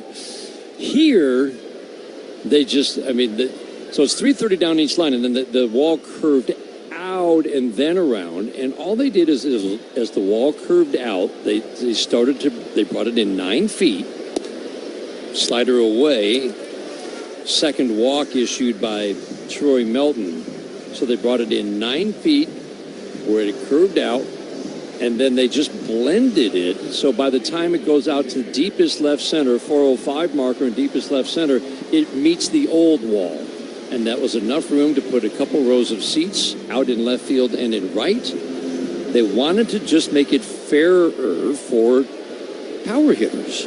And it's accomplished exactly what they wanted it to do. Slider for a strike. This ballpark has always been, every single year since they moved the fences back 20 years ago, this has been one of the toughest home run ballparks, period. And now it's gotten to neutral. Ground ball up the middle into center field off the bat of Bobby Witt Jr. Base hit. Jansen will stop at second. Throw comes into second, and they almost picked him off, going back to the bag. Second ground ball single to center for Bobby Witt Jr. So the fifth inning has started. Home run, walk, single. Troy Melton is now in a jam, already down 2-0 heading into the heart of the order. Yeah, those two balls, obviously the home run, but this ball off the bat of Bobby Witt hit very hard up the middle. And that's going to bring Tiger pitching coach Chris Fetter out for a mound visit. Slow down the action a little bit, talk to his right-hander. There's stirring in the Tiger bullpen, no one throwing. So the dimensions, again, 330 down the line. It curved out maybe what, Bobby? 20 feet from the foul pole. It was 356. And now it's in 9 feet, 347. The wall goes across, slowly angles back to the old original wall at the 405 marker in deepest left center. Still 410 in straightaway center. Same thing in right. So the home run we just saw from Kyle Isbell is probably, it's one of those balls that benefited from the new shorter distances in straightaway right and to the right center field and left center field gaps. And you know, Dan, I guess I kind of differ. I kind of liked the big dimension. Now I know baseball's different now than it was even 5-10 years ago, whatever. But I think you had an opportunity to do something special and build a team that was specifically suited for this park. Well, they certainly did that in the World Series years of 2014 and 2015. Jack Caglione takes a changeup, ball one.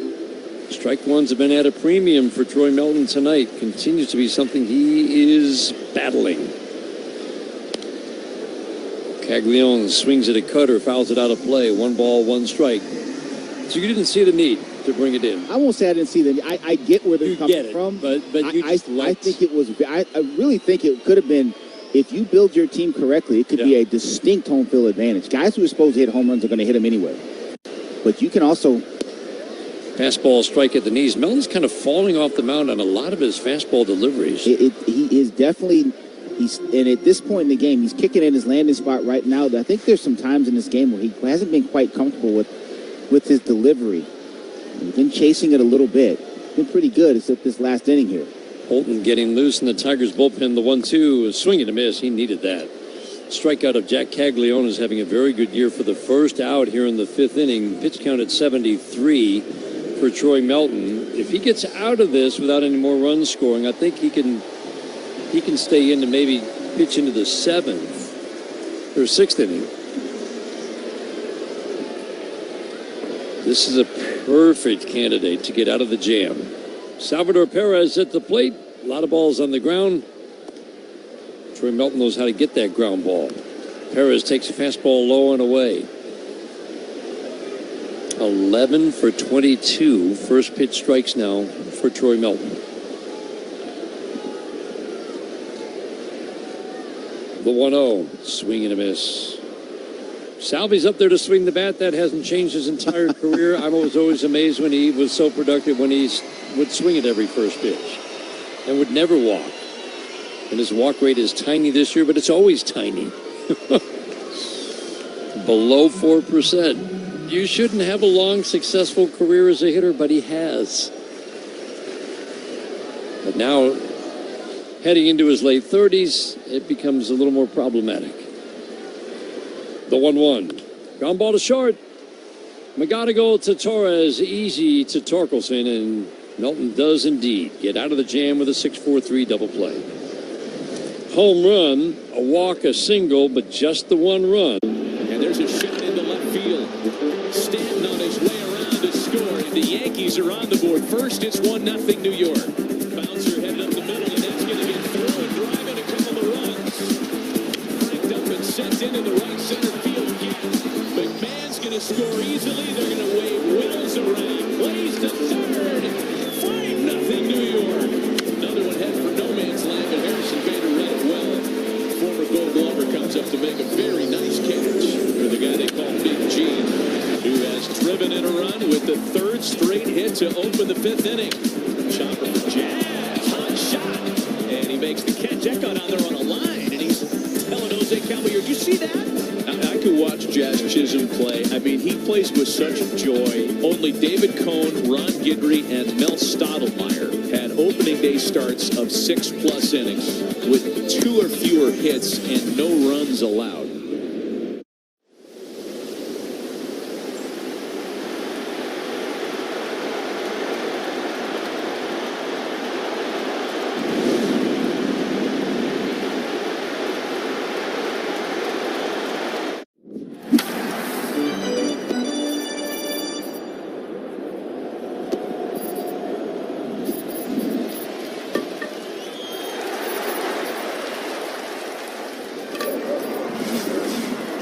Doubler or tripler message. Find one and all your prizes will be doubled or tripled. Club Keno Tripler Time. Available on all Club Keno tickets only from the Michigan Lottery. Knowing your limits is always the best bet. I'm attorney Mark Bernstein, and we've partnered with the Michigan State Police to keep you safe on the road.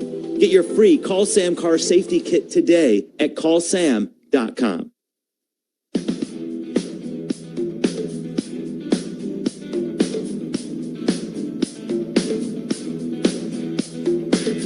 Kansas City Tigers bat in the 6th inning. 6th inning is brought by the Jack Demmer Automotive Group. Going and experience the Demmer difference.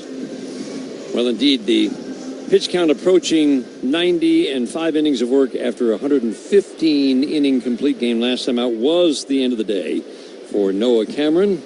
Jose Quas just called up from the minor leagues, takes over on the mound. Side armor delivers a sweeper for a strike to Kevin McGonigal. A little different look for Tiger hitters. Yeah, very different look. Big man out there, but it's low arm angle. Sinker away at 91. 2 and 4 seam fastball. A lot of fastballs. Sweeper, cutter, changeup from Jose Quas. 1-1. Check swing. Did he go? Yes, he did. Appeal to third. Ron Culpo goes up with the right hand. 3, 4, 5 hitters. McGonigal, Dingler, Valencia. Started in the major leagues at Kansas City, then at the Cubs, then to Toronto. Now back, fly ball center field. This one's deep. On the run, Isbell out of the track and caught. Ball died right at the 4:05 marker. Ended up slowing down to make the catch. He took off. I think he thought that was trouble, and then he had to actually slow down and reach back to his right to make the catch. And there's zero doubt Cal Isbell thought that ball was out, was going to be gone. He was shading left center field, and he got on his horse and outran the baseball to the spot. You look at the flags here at Kauffman Stadium, they are blowing straight down, doing absolutely nothing. Wow. On a warm, humid night, seemed like he got all of it, hit it hard, and it just didn't go. Strike one. Sinker on the hands of Dylan Dingler. He fouls it back to the screen. So Quas started with Kansas City, now back with Kansas City. Missed all of last year. Just hasn't pitched much. 65 innings of work in 2023 for the Cubs and Royals. Very little work since. Dingler takes a pitch up and in, 1-2. Up and down a few times this year. Only pitched 11 innings, 2 runs on 12 hits, 4 walks and 13 strikeouts. 130 innings in the major leagues. High walks, a strikeout an inning. The 1-2. Swinging a foul back to the screen. Sweeper's got some bite to it at the plate. That was over the plate, but it didn't feel like a hanger. Yeah, it did. It's that Frisbee. When you're down there, when you're sidearm, submarine, that breaking ball, that flat breaking ball, it has a lot of horizontal movement on it. Ground ball foul, and he can sink it, even though it's only 90-91. From that arm angle, that's not a comfortable at bat for a righty, is it? Not at all.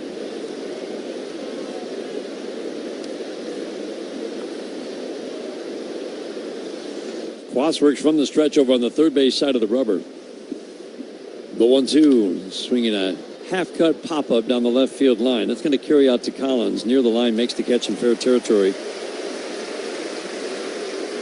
Seen a lot of that tonight. Just routine soft fly balls. McGonigal probably the best swing of the night with his deep fly ball caught by Isbell, the center fielder. The final line for Cameron, who went 5 shutout innings, no runs on 2 hits, 3 walks, 2 strikeouts. His incredible pitching continues, even though only a 5-inning start. But again, he did go 115 pitches last time out. Keith has grabbed a bat. He'll pinch hit for Valencia. This is the DH spot, 5 spot in A.J. Hinch's lineup. Tigers put 2 on in the 4th inning with 2 outs with a couple of walks against Cameron. Then he worked a 1-2-3 5th. Tigers just haven't been able to put any pressure so far on Royals pitchers. Again, a team that's been pretty darn hittable all year long.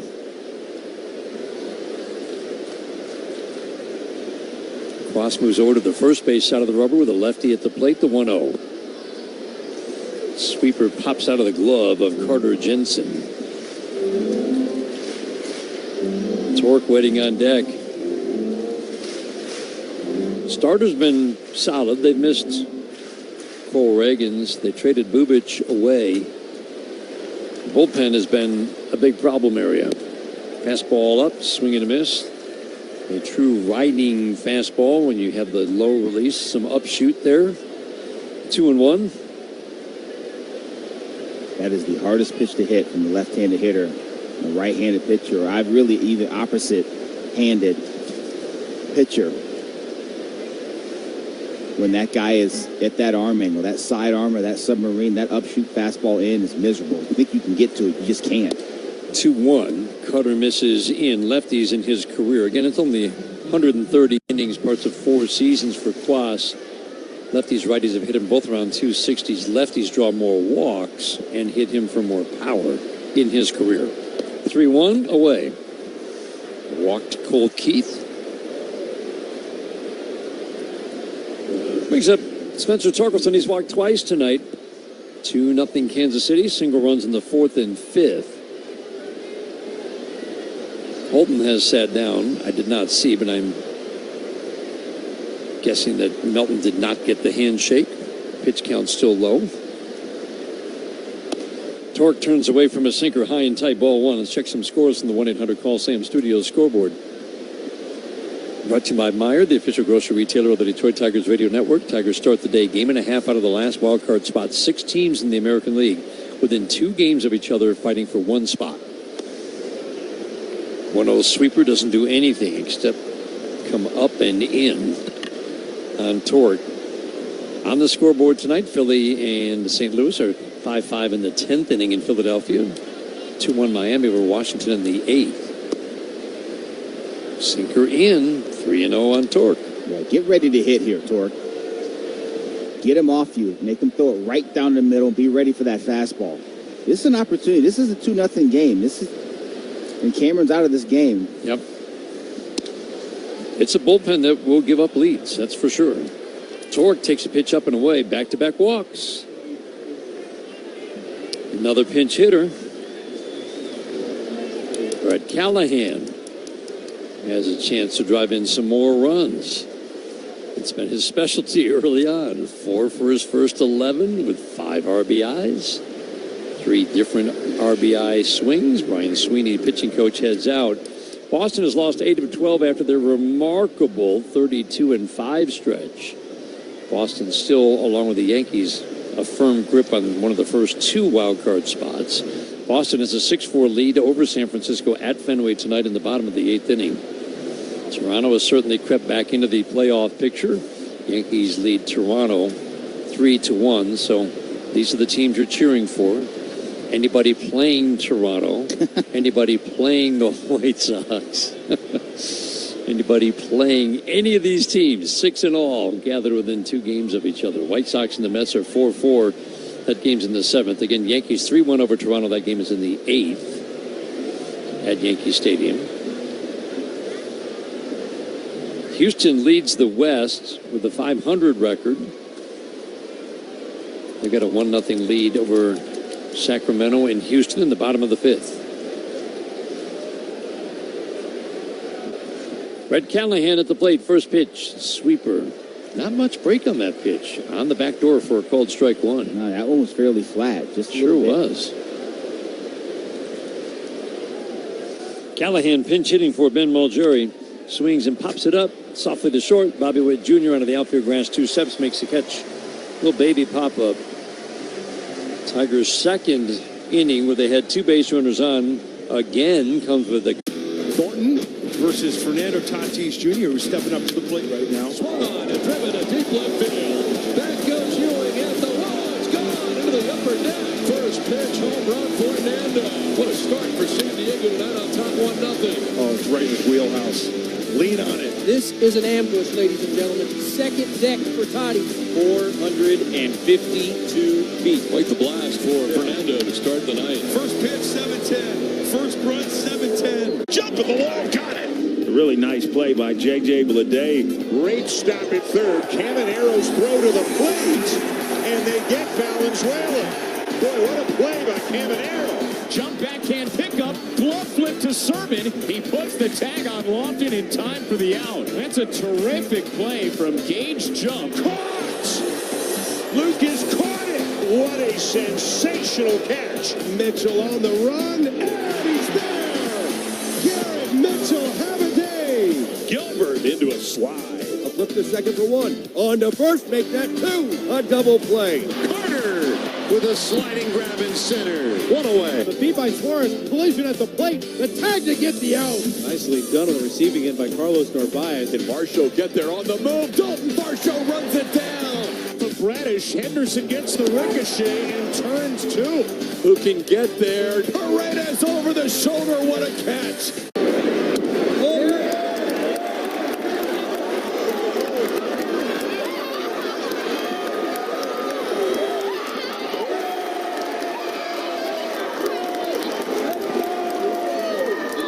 Story. They're working for you.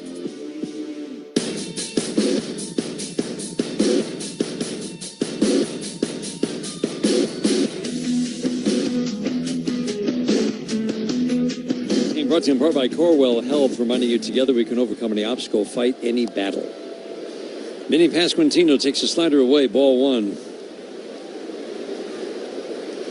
Imagine if Troy Melton starts pumping in more strike ones. Oh, man. He's just been outstanding. Still battling all year. He's battling the first pitch strikeability, which has kind of come and gone. Tyler Holton gets up and loose again in the Tigers bullpen. Lefty, righty, lefty in this inning. So you would think the first hint of trouble, Melton comes out. Fly ball to right, that's deep, that's trouble, and that ball's gone.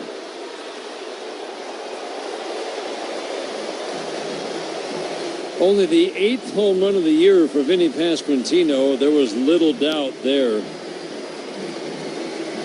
Deep to right. 3-0 Kansas City in the 6th. Cutter in the middle of the plate, 90-mile-an-hour cutter. We've seen that cutter velocity tick up. It'll sit more 92, 93. This one was 90 and didn't do much of anything. It's like he threw right through it. Yeah, and it just flattened out. Vinny Pasquantino took a swing, hit it over the Tiger bullpen, or over the Royal bullpen, I should say. Yeah, it just turned into a 90-mile-an-hour fastball, didn't it? Kind of BP heater. Yep. Nick Lofton, right-handed batter, takes a slider, strike 1. And with that swing, you would think this is the last batter for Troy Melton. Ground ball fouled on the third base line.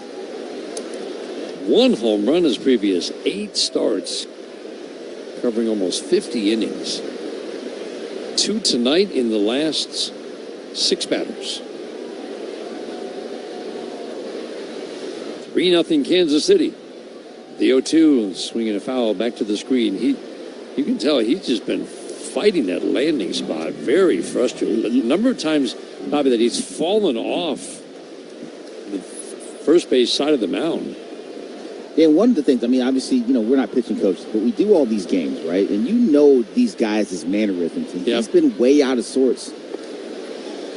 Slider misses low and away. As far as his delivery, all night long. I mean, he's done pretty well to fight through it. But right. Yeah, he's fighting through it. He has not been comfortable with the mound or his delivery, falling off further to the first base side than we normally see him do that. 1-2. Slider backs up. Lofton hitting .231. He's got some plate discipline, bat-to-ball skills, but not much power. He's a little better hitter this year. 2-2. Swing, pop-up foul off the end of the bat. This will be at least the A 7-pitch battle between Nick Lofton and Troy Melton. 3 runs, 6 hits for the Royals. No runs, 2 hits for the Tigers. The 2-2, swing and a miss, sinker down and in. Got him. Looking down at that Tigers dugout. AJ Hinch will roll with Troy Melton. That's a good sinker. That ball just took off inside, started inner third. That had some serious run, didn't it? Had some serious arm side run on it. Wow. Lee comes in tight at third. Rest of the infield back for the lefty, Michael Massey. Backdoor slider, steals strike 1. Big play in this game. Massey reached on a ground ball up the middle that Kevin McGonigal took 1 step to his left, and it just it went off the heel of his glove and then behind him into left center. And that allowed Vinny Pasquantino from second base to score easily for the first run of the night. Now solo home runs from Isbell and Pasquantino. A team that doesn't hit home runs and a guy who doesn't give them up. But they flipped the script the last 2 innings. The 0-2. Ground ball to second. Gleyber Torres will scoop it off his left shoe top. Flip to Torkelson. Michael Massey on an 0-2. Soft ground ball out. Isaac Collins coming up. Melton's pitch count will hit 90 with his next pitch. Melton to the back of the mound. Gets out the tongue depressor to get the dirt out of his cleats in his left foot. Emmanuel De Jesus now up and throwing in the Tigers bullpen. And I like AJ letting him roll here. Me too. To be honest. I mean, yeah, he's made 2 poor pitches tonight. They both got hit for homers. That other run's not his. It was 2 error. It was a hit. Should have been an error and another error behind him. If he gets Collins right here, fastball up and in, this will be 14 out of 15 starts, Bobby, where he's given up 2 earned runs or fewer. Yes. The 1-0. Cutter away. And as you said, it feels like he's just been kind of fighting it a little bit tonight with his delivery, with the landing spot, whatever it might be.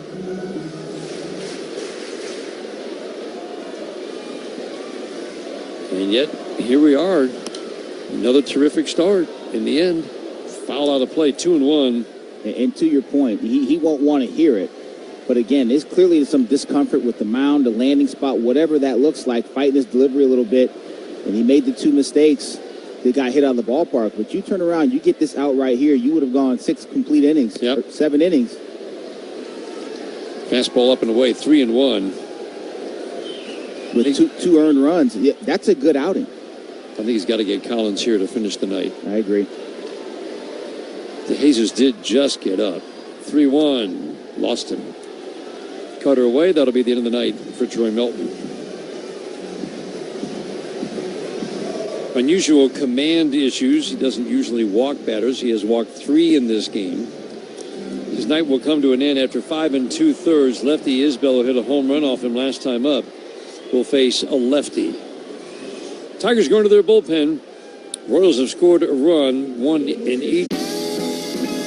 Gosh, we've gone to Sea Dogs games since we were kids. I've been coming to see the Sea Dogs for the last 30 years. Great experience. Everybody here is just bends over backwards to help people out and wish the world was like it is right here at the ballpark. We've always wanted to be more than just a baseball team. We want to be strong, active, contributing members of the community.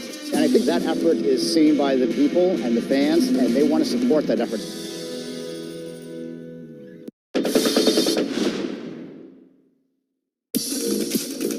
From about 1905 to 1925 or so, teams actually issued cardigans as part of their team uniform. In that era, knitwear was actually having a heyday in sports.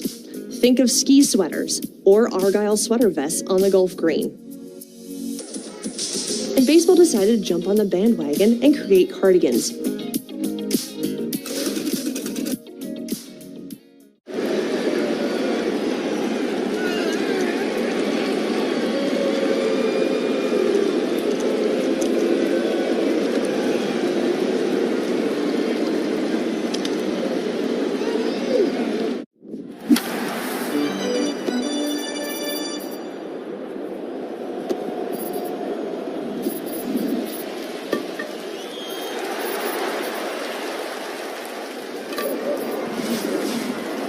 When Medicaid matters, trust McLaren for your care. Find your specialist at mclaren.org/Medicaid Matters.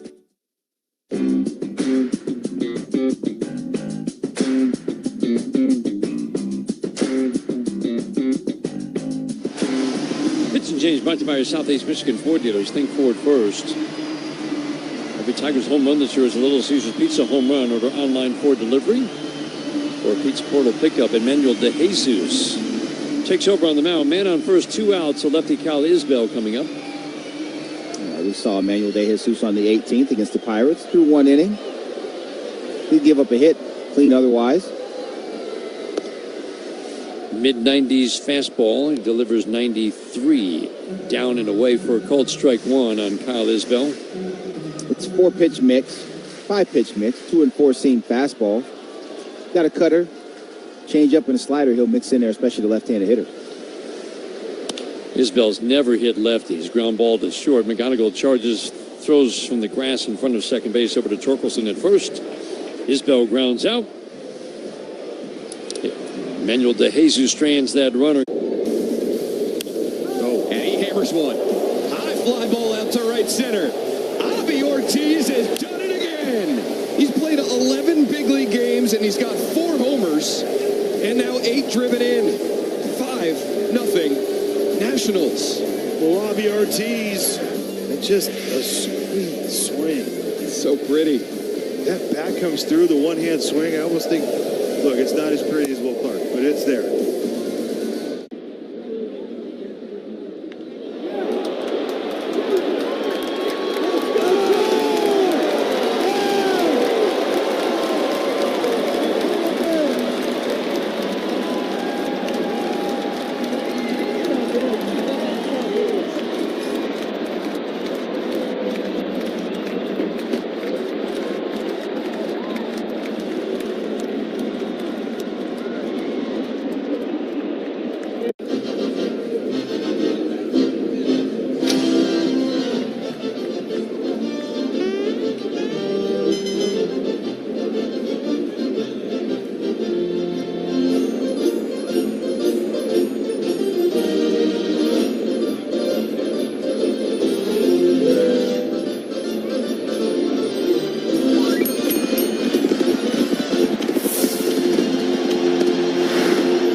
Puedes ser el dueño de grandes momentos del béisbol. MLB Auction te permite participar en la subasta de bates, bolas y jerseys autografiados, con artículos de tus equipos de grandes ligas favoritos, leyendas y jugadores. Visita auctions.mlb.com. .org/ER.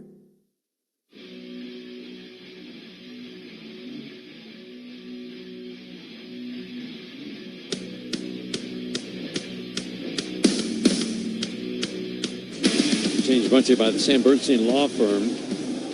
7th inning, Tigers down 3-0. One-time Tiger John Schreiber, who has turned into one heck of a consistent reliever for Boston and Kansas City the last 3 years, takes over on the mound for Casey.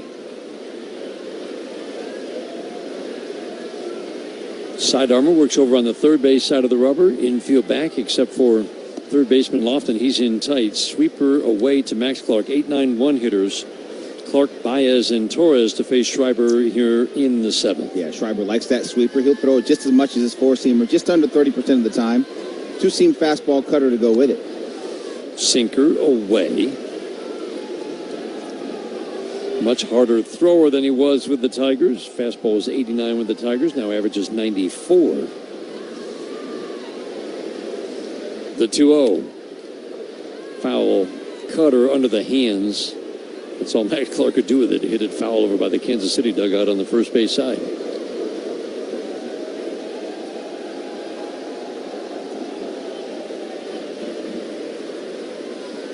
Clark asked for time before he digs back in with a side armor. You always think about the opposite side, the left side for a righty, having an advantage.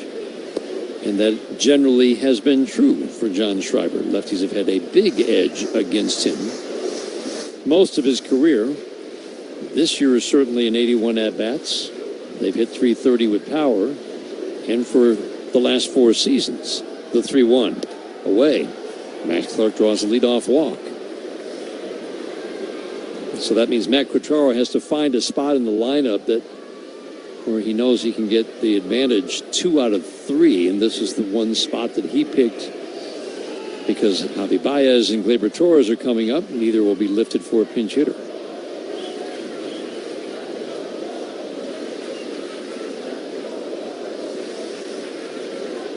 Lots of ground balls off Javi Baez's bat of late. Sinker at the belt gets a called strike 1. 2 ground balls to short against the lefty. Cameron off-speed pitches, and he was just rolled over on both. Schreiber used to be a ground ball machine. Less so in the last few years. Sweeper in, 1 ball, 1 strike. For all of his struggles against lefties, this righty has really done a nice job shutting down right-handed batters, especially this year. The 1-1. Sweeper a little bit low. Good take. Very good take. 2-1. Baez right there. Very good. Massey up the middle at second base. That's a really good double play combination. Witt Jr. and Massey. 2-1. Inside. Tigers offense has basically consisted of walks tonight. Totals now of 6 walks to go with 2 hits. The only time they put on pressure, a couple of 2-out walks in the 4th and in the 6th. 3-1. Called strike. 2-seamer at the belt. That was well located as well. Just off the outer edge from John Schreiber. Ran it back on. Schreiber just does not walk righties. Pretty good chance he's going to induce a swing from Javi Baez, who asks and gets time from the home plate umpire, Scott Berry. Righties have hit 150, and he's only walked 4 in 93 plate appearances this year. See if Clark gets sent from first. He does not. Swinging a pop-up. Foul. First base side. Pasquantino just out of his reach. Whew. Into the camera well at the far end of the Royals dugout on the first base side. Javi's due. So hot coming off the injured list. 7 for his last 47. I agree with you. He is. Just keep the ball off the ground here. Yep. If you hit it on the ground, squeeze it into the outfield. That's right. Don't hit it to anybody. Clark draws a throw. Schreiber, pretty good move to drive him back to first base.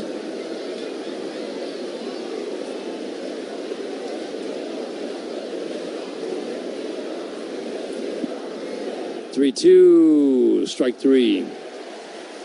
Got him with a fastball that just grabbed the outside part of the outside corner.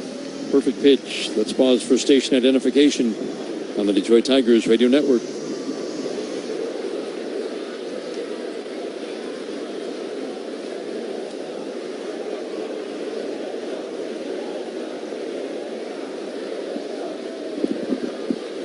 That brings up Gleyber Torres. He swings, pops it up, fouling out of play. Well back first base side. 7th inning is brought to you by Snethkamp Chrysler Dodge Jeep Ram. The Snethkamp Automotive family is celebrating 100 years in 4 great Michigan locations.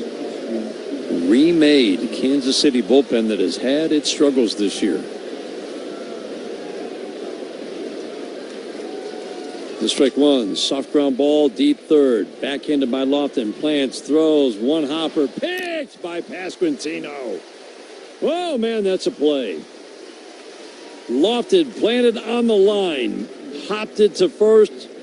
Not an easy scoop, and Pasquantino, terrific hands. Picked it cleanly. Yeah, Lofton loaded up and wanted to give Vinny Pasquantino the long hop. He did, and he gave him the in-between hop. Yep. And Pasquantino, that's one where you just got you got to figure it out. There's no good technique for that in-between hop, especially at first base. And Pasquantino just threw that big first base squeezer out there, and it went in. That's a good play by the Man, that's good. Oof. When the Kinstry pinch hitting, Jensen will go out to the mound. Brian Sweeney, the pitching coach, will come out. We see this a lot. Anytime a pinch hitter comes in, it usually ends up in a mound visit. Bullpen getting busy for Casey. They only have 1 lefty in the bullpen. I think that is that Steven Cruz?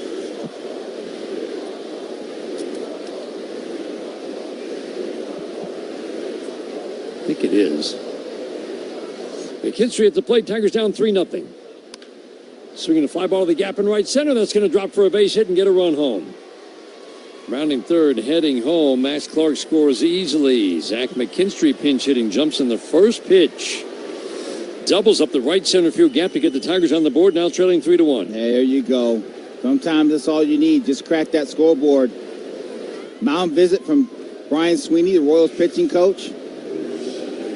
You're not getting Zach McKinstry. He's ready for that heater and splits that right center field gap for an RBI double. Matt Quatraro wants somebody else to face Kevin McGonigal, especially with those big right-left splits for John Schreiber. Royals going to their bullpen. Tigers have broken through in the 7th inning. Again, this is a bullpen you can come back against. Man on second, 2 outs. Tigers down 2 while the Royals make the change. We'll pause for these words on the Detroit Tigers Radio Network, presented by Meyer. Baseball is back in the D, and it's time to bring the bliss to game day. This season, crack open a car bliss while you're cheering on the Detroit Tigers, the official. What a performance by Sonny Gray tonight. 1 walk, 7 strikeouts, 7 innings, and boy, was he efficient. Just put on a pitching clinic.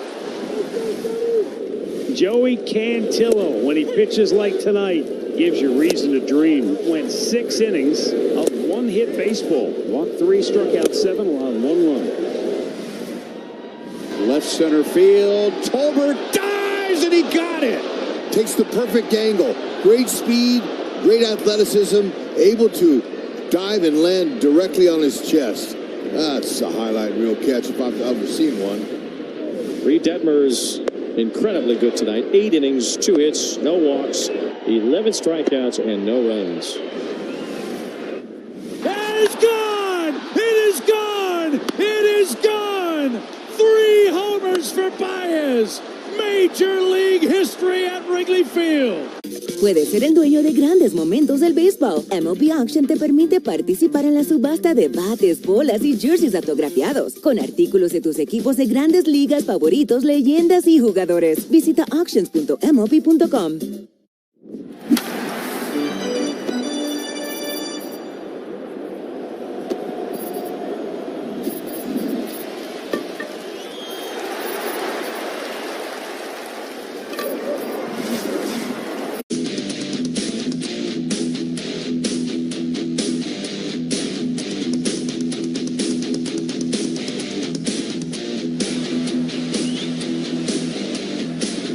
Steven Cruz, big power arm, pretty hittable, comes out of the bullpen for the Kansas City Royals. First pitch, line drive to right. That's going to sink for a base hit.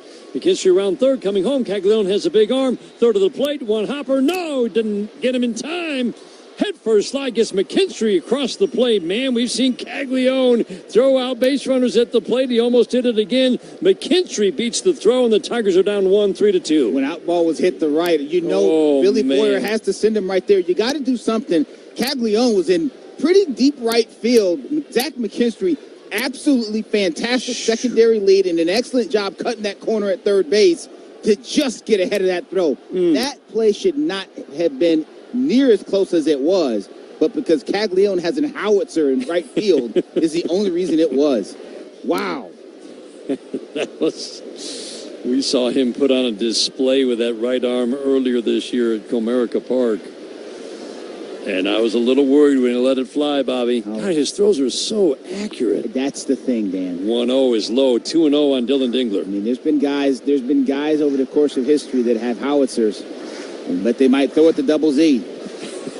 Row double Z, that is.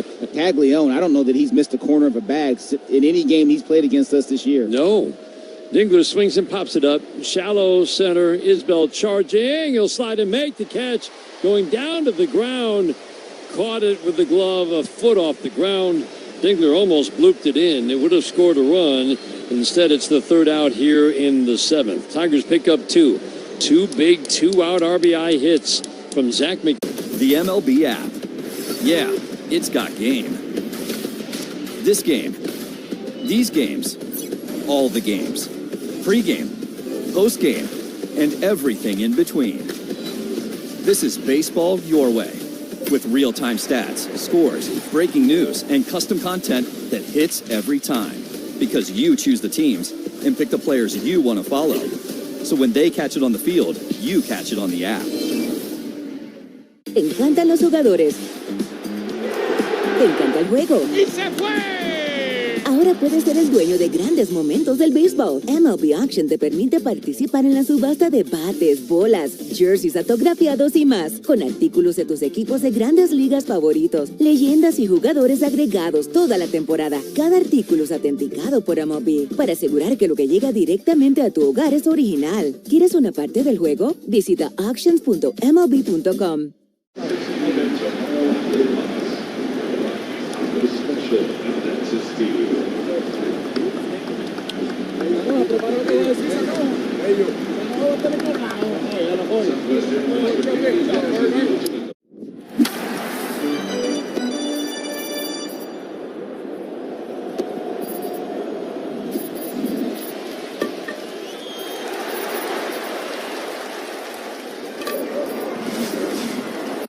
Affirmations. That PowerPoint won't know what hit it. Great lane change. Oh, look at that fit. Feeling great yet? Come visit Bigby and we'll make it even better with a signature latte. Bigby makes it better. Join the winning team at McLaren Healthcare. With great benefits and career growth, your future starts here. Apply today at mclaren.org/careers.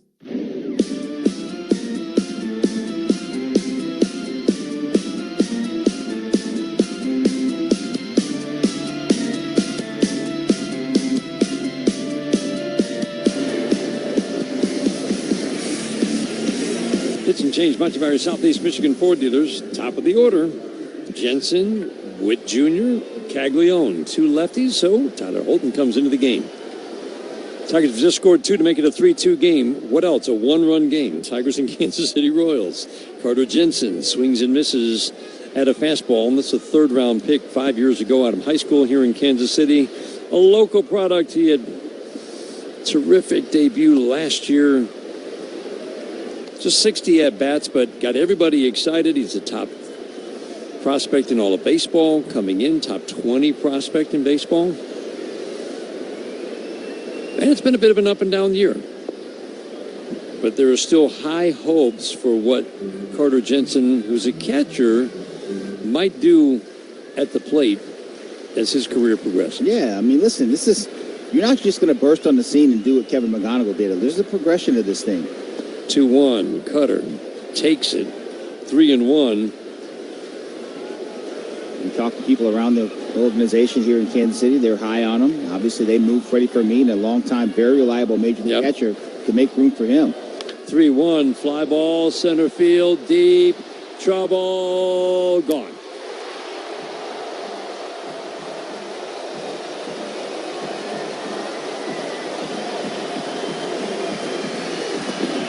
Absolute bomb to straightaway center. Third home run for the Royals tonight. It has been a problem in the late innings, especially. And the Royals, after the Tigers just scored 2, back on top by 2. It was a cutter that was down and away from Carter Jensen. He's all over the dish. He wants that ball in. It was a cutter just on the outer third, and he absolutely punishes this ball to center field. Way back. Ground ball to short to the midsection of Javi Baez. Plants throws the strike over to first to get one of the fastest runners in the game, Bobby Witt Jr. Ground ball to short for the first out.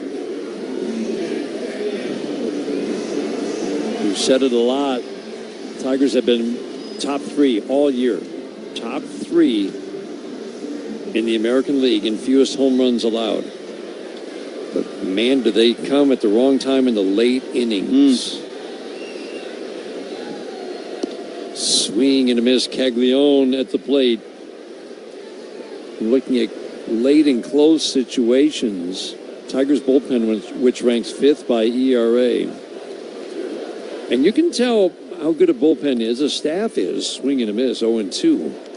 Tigers are the second toughest pitching staff in the American League to hit by OPS. 660 OPS. The Tigers relievers in late and close situations, 7th inning or later, the game within 1 run. Check swing, sweeper away.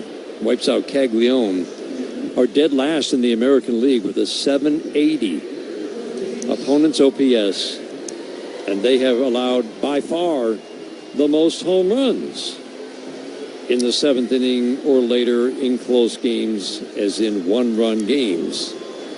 28 home runs. The next closest team is 24. So while they don't give up a ton of home runs overall, they have at the worst time.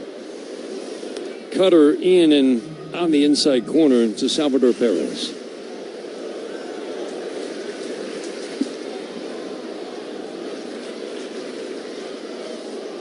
Carter Jensen, soft line drive to right, in and off the plate, jam job, and Salvador Perez does something we don't see very often, kind of inside out of that ball to right center, a little flare single. Yeah, he tried to pull those hands in on the fastball in. You can see what they're trying to do, the Salvi. And even at 92 miles an hour, they got in there a little bit. That's a strong human out there at first base now. He's able to muscle that ball to the right side and find some grass. Home run for Jensen, just the third of his 17 against a lefty. Kyle Isbell doesn't hit home runs. He hit one off Troy Melton. Pasquantino takes strike one. Spreads out. Very distinctive stance. Menacing presence at the plate. He's a big guy.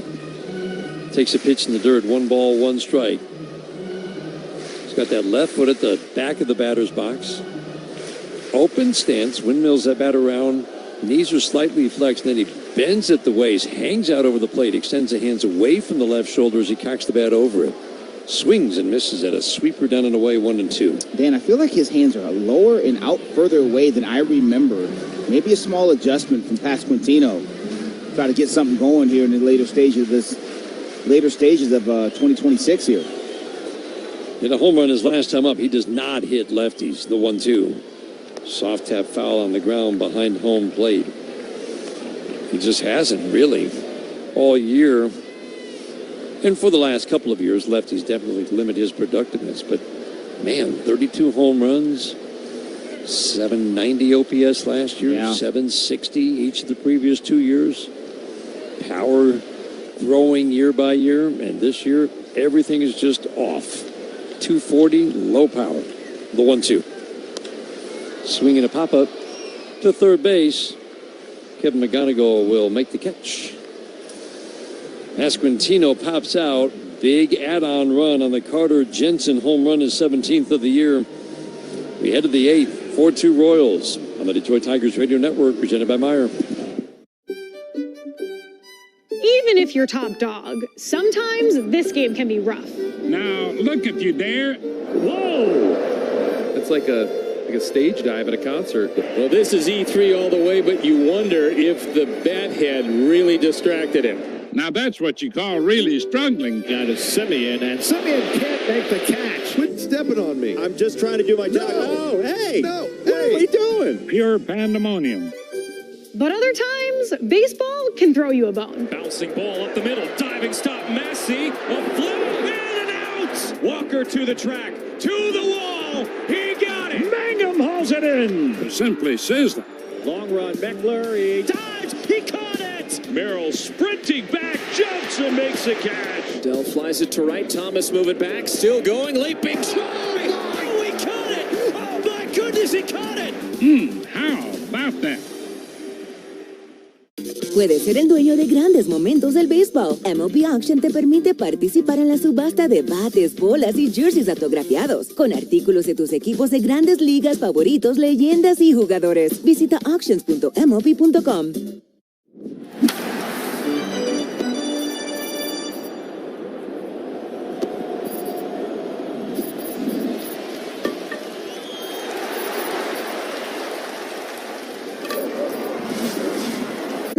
Northville Lumber. How about a look at some of the best bloopers from All-Star games past?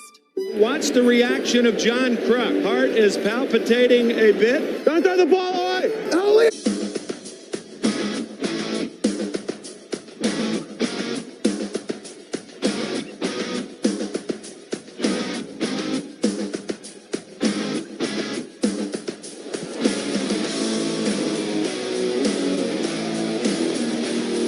Fastball up. Keith at the plate. Ball one. Good crowd on hand on this Friday night. First to 3, Tigers and Royals. Royals have a 4-2 lead to the 8th. Ground ball fouled on the first base line. Keith, Torkelson, and Callahan due up for the Tigers here in the 8th inning. Cole broke his bat. We'll have to get a new one. Hardest working players about to have a game by Carhartt. Proud to support Detroit Tigers baseball, the hardworking people who make it possible. I'd like to give this to Troy Melton for kind of grinding through 5 2/3 today. As Bobby said, it just didn't look like he was quite comfortable at any particular time in this game. Kind of kept falling off the first base side of the mound after delivering a pitch and looking at his landing spot. Wasn't throwing a lot of first pitch strikes, and yet you look up in the end, 5 2/3, 3 runs, only 2 of which were earned. Keith has a new bat, swings and misses at a 1-1 fastball. His final line is brought to you by Figer Law. 5 2/3, 3 runs, 2 earned on 6 hits, 3 walks, 3 strikeouts. I mean, it was grinding. I mean, especially you talked about the first pitch strike throwing wasn't anywhere near where he would like for it to be. 1-2, check swing, appeal to third, didn't go. Ron Culpa on the appeal. 2 balls, 2 strikes, 4-2 Kansas City. We're in the 8th. But, Troy Melton found a way to continue to get to that, go out for the 6th, got 2 outs in the 6th, wasn't able to finish that inning. And really made 2 really mistakes, and they got hit for homers. Other than that, you'll live with it. 2-2, Keith swings, fouls this one out of play. Well back third base side. And even still, as it is right now, it's a 4-2 ball game. You're still in this thing. You got 6 outs in the bullpen. It's not a shutdown bullpen. Exactly right. They haven't been shut down all year. 2-2, up and away. There are some new faces, but some similar results. Right. Bullpen ERA over 5. Opponents with an OPS over 800 against Royals relievers. 3-2. Line drive down the right field line. Fair ball into the corner. Extra bases for Keith. Fielded by Caglione. Keith will cruise into second. Leadoff double in the 8th inning brings a potential tying run to the plate. That's a good swing by Colt Keith. That was a cutter that was in. He beat it to the spot and kept it fair. Really That's all you can try to do with that cutter. When you get a cutter in or enter third like that, you got to try to see, recognize it, and just beat it to the spot with your barrel. The question is, are you going to be able to keep it fair? Colt Keith does, and this is where this ballpark, that just saved 90 feet. Colt Keith runs well enough that last year, that ball's in the corner, is going to rattle around. That's almost guaranteed 3 bases. In this reconfiguration, just to lead off double. Torque at the plate. He's due to hit one a long way. He sure is.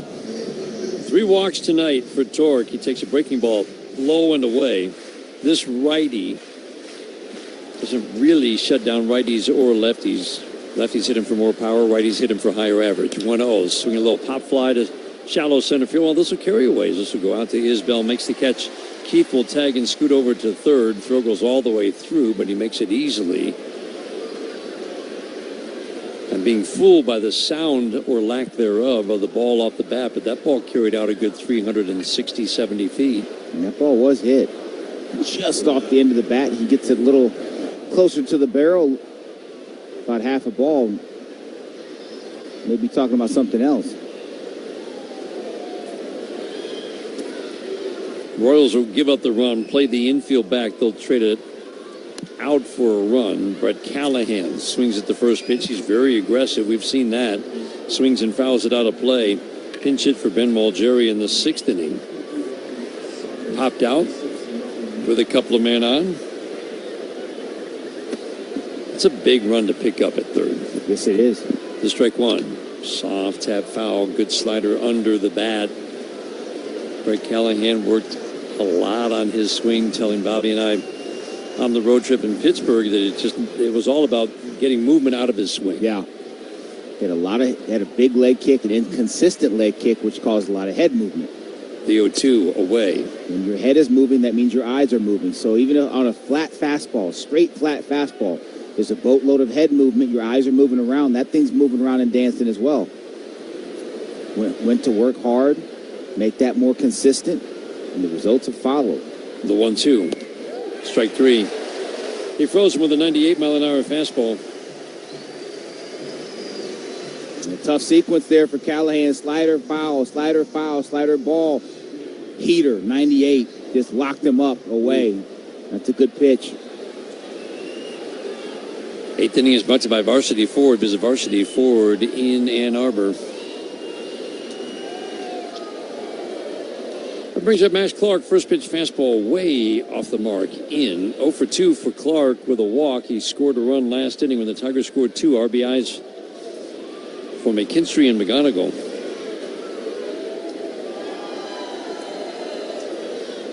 The 1-0. Fastball, nice easy 98 at the knees for a called strike. Lofton in tight at third. Rest of the infield back. Lofton's way off the line, right up to the edge of the cutout. Keith coming down the line at third. The 1-1. Ground ball hit hard to second. Sliding stop by Massey. Pops up. 360 spin. Throws to first. Fine play. Clark hit it hard. Massey's playing very well at second base this year. And he took a hit away from Clark and a run away from the Tigers to go to the bottom of the 8th inning. Royals on top 4-2. This is the home of Detroit Tigers. Rafael Flores Jr., who homered his only time up. To left field, if it's fair, it's a tie game. Oh my goodness! Clear the deck, RFJ! You gotta be kidding! Amazing! Rafael Flores Jr. has tied it. That's almost impossible. My goodness. 431 homers and back-to-back at-bats. He was a pinch hitter. Rafael Flores. Little tapper. All we'll get is one. We won't get any. Dobbins here managed that one past first. You get rid of the mask so you don't trip over that, but then you trip over the rosin bag and lime tar. That is going to be the shortest hit of Don Canzone's Major League career. Whoops. Tackled him like a linebacker. It's like the old days for Kyle Schwarber. Kodai Senga gets his first Major League save. They throw it away. Says, thanks a lot, rookie. Oppo Taco. I'm going to guess it's an opposite field, upper deck, maybe something like a... Yeah, home run to the opposite field. You got it. This is a good one, a hack.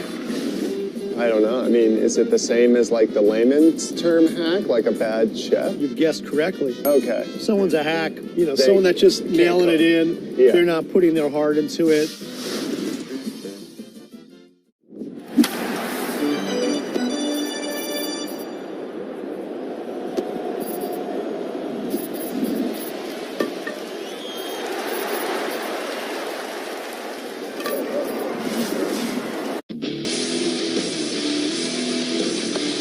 Ty Madden on the mound for the Tigers. First pitch cutter misses low and away. Nick Lofton at the plate. 4-2 Kansas City. We're in the bottom of the 8th inning.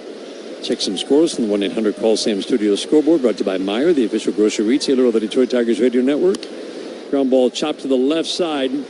Baez will field one hop throw to first, and they got him. Nice play. McGonigal was trying to cut it off in front of Baez. Didn't. Couldn't quite get there. Javi didn't let it bother him. God, that's a good play. That's El Mago. And then once he did, he was wrong-footed feeling that baseball. Just had to catch it and get rid of it with what he could get on it. Flat-footed. Long hops Torque. Torque does the move where he slides behind into foul territory, which was key. Misses the runner. Ball misses the runner. Ends up in Torque glove for the out. That's a skill in and of itself. That is extremely understanding difficult. When you have to back up. And like you said, you have to, in your mind has to calculate, is that going to hit, is a bounce going to hit the runner? Is it going to beat him? Am I going to be able to avoid him? All those things. Soft tap foul down the first base line. Really good play on both ends. A little star next to that one. On the scoreboard, brought to you by 1-800-CALL-SAM Studio Scoreboard. Brought to you by Meijer, the official grocery retailer of the Detroit Tigers radio network. White Sox walk it off over the Mets. Jenny Hoynotsky just informing us. The Jake Rogers hit a walk-off, two-run home run. We do not want to see the White Sox win, but you have to say you're happy for Jake. Yeah. The 1-2. Slider away. 2 balls and 2 strikes. His, fourth team in a matter of a few weeks. from the Tigers. It was Baltimore to Boston. Baltimore to Boston, yep. And then to Chicago. 2-2 shot pass. Torkelson, who dove to his left into the corner. Massey around first, heads to second. McKinstry gets the ball in on a hop. Sharp line drive double. 4-2 Royals. Important to keep the deficit right where it is. Baltimore beat Tampa Bay 5-3. These next 9 games, Bobby, are going to be, I mean, this could go a long way in determining what happens the last month. You're about to find out. Yeah. Let's just be honest. These games right here, you got Tampa coming back. Tampa and the Dodgers. Yeah, you're getting ready to find out. Second and third best records in all of baseball behind Milwaukee. Coming to Detroit for the homestand. The Tigers have not played well at home. They're 2-6-1 in their last 9 home serves. Collins takes ball 1. Kansas City's first. And the Tigers are down. The Tigers are down their last 3 outs, trailing by 2. Fastball up. And a very good year for Ty Madden, getting out lefties, getting out righties. I think everybody is watching. Can that velocity tick up? See more 95s, 96s. Swinging a high fly ball, shallow right field. McKinstry will call out Clark and make the catch in shallow right center for the second out. A couple of other finals in baseball. Boston over San Francisco 6-4. Yankees beat Toronto 3-1. Tigers with 35 games remaining in this season, including tonight. Again, start of the day, game and a half out of the last wild card spot. Tied with 6 other teams. 6 other teams, or I should say 6 teams gathered within a game and a half of each other, fighting for one spot. Swing the slicing drive to left. This is trouble. It's going to drop. Get by Callahan to the wall. Kyle Isbell. Homered early. Doubles here. Big add-on run for the Royals. They lead 5-2. Slider away from Isbell. Just a slashing strike of the baseball. And it kept running away from Callahan. It looked like it beat him a little bit. I don't think he was going to get there anyway. Ends up in that corner. That's an RBI double. Push that lead out one more. 5-2 Royals.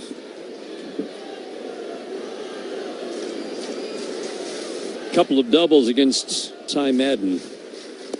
Big add-on run. Splitter strike on the outside edge to Carter Jensen. Home runs tonight, Isbell, Pasquantino, and Jensen. Isbell and Pasquantino have not been hitting with power this year. The strike 1. Fastball up and away. Very streaky season for Carter Jensen, who's at the plate right now. He was in a deep funk over his last 100 at-bats coming into this series, hitting just 130 with no power. The 1-1. Fly ball to left, right 2. Right, Callahan makes the catch. Big add-on run for the Royals. We head to the 9th inning. Kansas City has a 5-2 lead on the Detroit Tigers Radio Network, presented by Meyer. Te encantan los jugadores. Te encanta el juego. ¡Y se fue! Ahora puedes ser el dueño de grandes momentos del béisbol. MLB Auction te permite participar en la subasta de bates, bolas, jerseys autografiados y más, con artículos de tus equipos de grandes ligas favoritos, leyendas y jugadores agregados toda la temporada. Cada artículo es autenticado por MLB para asegurar que lo que llega directamente a tu hogar es original. ¿Quieres una parte del juego? Visita auctions.mlb.com.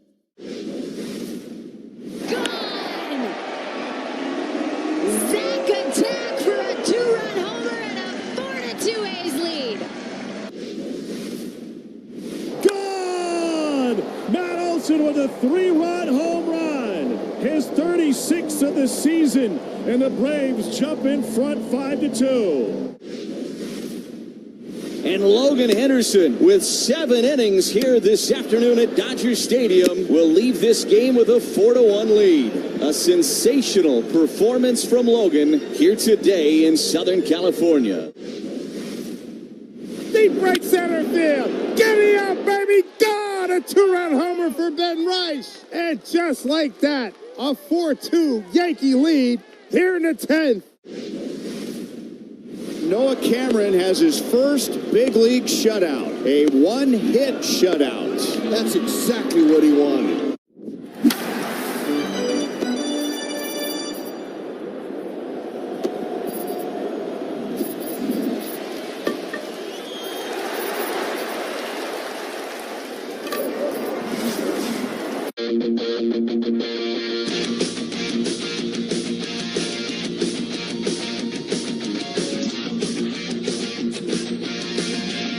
Copyrighted broadcast presented by authority of the Detroit Tigers may not be reproduced or retransmitted in any form, and the accounts and descriptions of this particular game may not be disseminated without the express, handwritten consent of the Detroit Tigers. 5-2 Royals through the top of the 9th inning. Nate Pearson takes over on the mound. 9th inning is brought to you by Comerica Bank. If you want to elevate your small business's game, visit Comerica.com/succeed to learn how. Pitch and Change brought to you by the Sam Bernstein Law Firm. Nate Pearson traded to Kansas City right at the time of the last meeting in Detroit. He's only logged 10 innings. This is a guy who early in his career was very promising with Toronto. Big arm, and injuries have just limited his effectiveness and how much time he's had in the major leagues. This is his 6th year, and he's logged all of 180 innings at the major league level. Baez takes a pitch up and away, 2-0. But when it comes out, average fastball 98, Dan, you keep getting chances. That's a good 4-seam fastball, sliders, 2-seam curve, and a changeup. That's all? That's it. 2-0, swing and a miss, 98-mile-an-hour 4-seam fastball up 2-1. With good ride and good vert at the top of the zone. I mean, that stuff plays.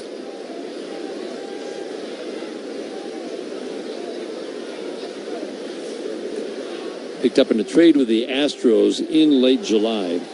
Fastball at the knees for a called strike. 2 balls and 2 strikes. 9-1-2 hitters, Torres and McKinstry to follow.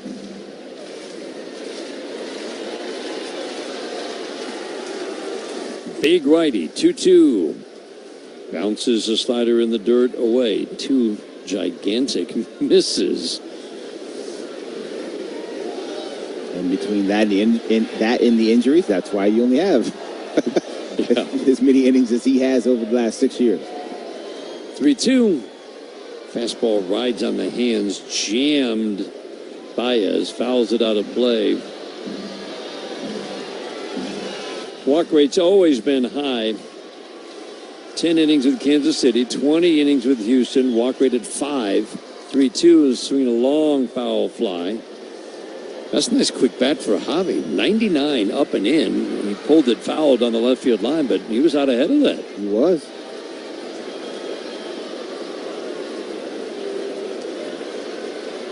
Not a lot of swing and miss in this right arm, even with that power fastball. 3-2, swing a line drive down the left field line. That'll be extra bases. Chased down to the corner by Collins.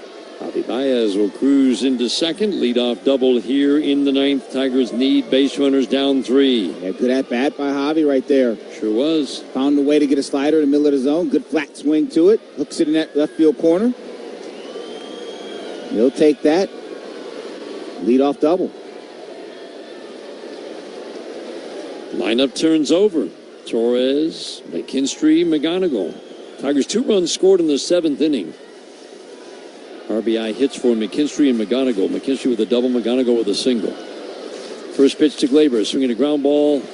Line drive to third. Thought it hopped, but it went right to the glove of Lofton at third. Baez gets back to second base. A line out to start the first out of the 9th inning. One more base runner to get the potential tying run to the plate.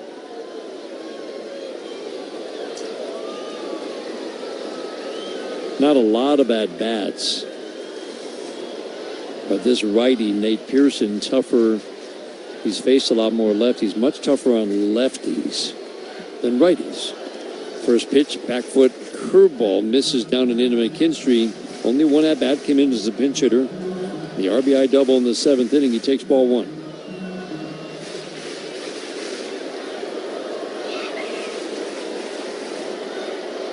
Zach's going to make you throw him a strike. Dials in the curveball for a called strike 1. Guy throws 98 out there. You're not expecting him to flip a curveball in there, 1-0 count. Lefties have hit just 167 in their 66 at-bats, but he does walk lefties at a high rate. Curveball misses in, 2-1.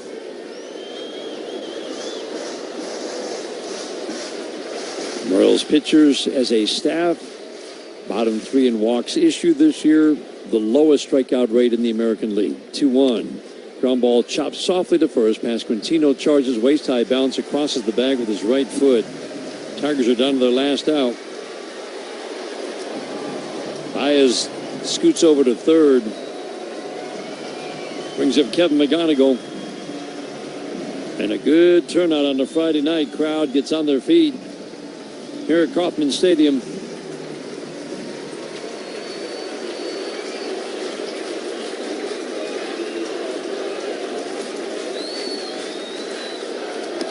First pitch fastball sails up and away at 99, way out of the strike zone. Quick glove hand for Carter Jensen behind the plate. Dingler waiting on deck, hoping he gets a chance. The 1-0. Fastball in the dirt, 2 big misses. McGonigal's 2 for 4 tonight. Kept that average above 280, except for maybe a couple of days all season. Great consistency in his production. The 2-0. 3-0. Fastball again. 3 misses with the fastball, none close. Take one right here from Kevin McGonigal.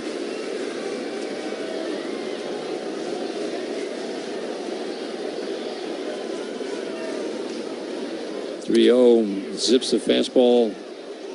Called a ball. Challenged. It's going to be ball 4. Yep. Most confirmed is the ball. Kansas City has 1 challenge remaining. It's a big walk, Dan. Sure is. Pearson doesn't give up a lot in the way of extra base hits. Again, righties, though, they've drawn some walks, limited at-bats, have hit the only home run against Pearson. Jensen out to talk it over with the big 6'6", 260-pound righty. Dingler tonight is 0 for 4. Hit the ball hard his first time up. Otherwise, 3 routine fly balls. Put a slider over the plate like you did to Hop. Oh, man, I was just thinking the same thing. Go ahead and hang one for us. Tigers should take that.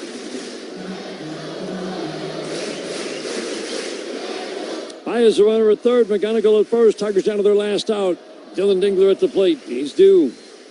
First pitch. Up and in. Jumps back. Ball 1. Both right and left-handed pitchers have been really crowding Ding late with velocity.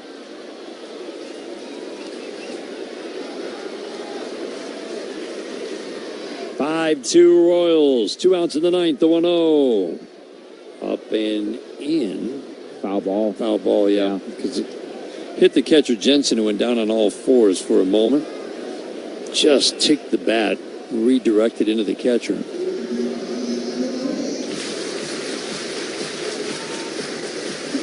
Home plate umpire Scott Berry. Going to give him a moment. Scott Berry indicating to both dugouts, wants to make it clear it is 1-1 on what would have been ball 2. Just caught the bat. McGonigal takes off. Breaking ball called strike. He snapped off a curveball. Dingler wasn't looking for that. 1-2. Dingler takes second on defensive indifference. Keith waiting on deck. Single here could make it a 1-run game. The 1-1. Swing and a miss. The 1-2 curveball gets Dylan Dingler. And the Royals take game 1.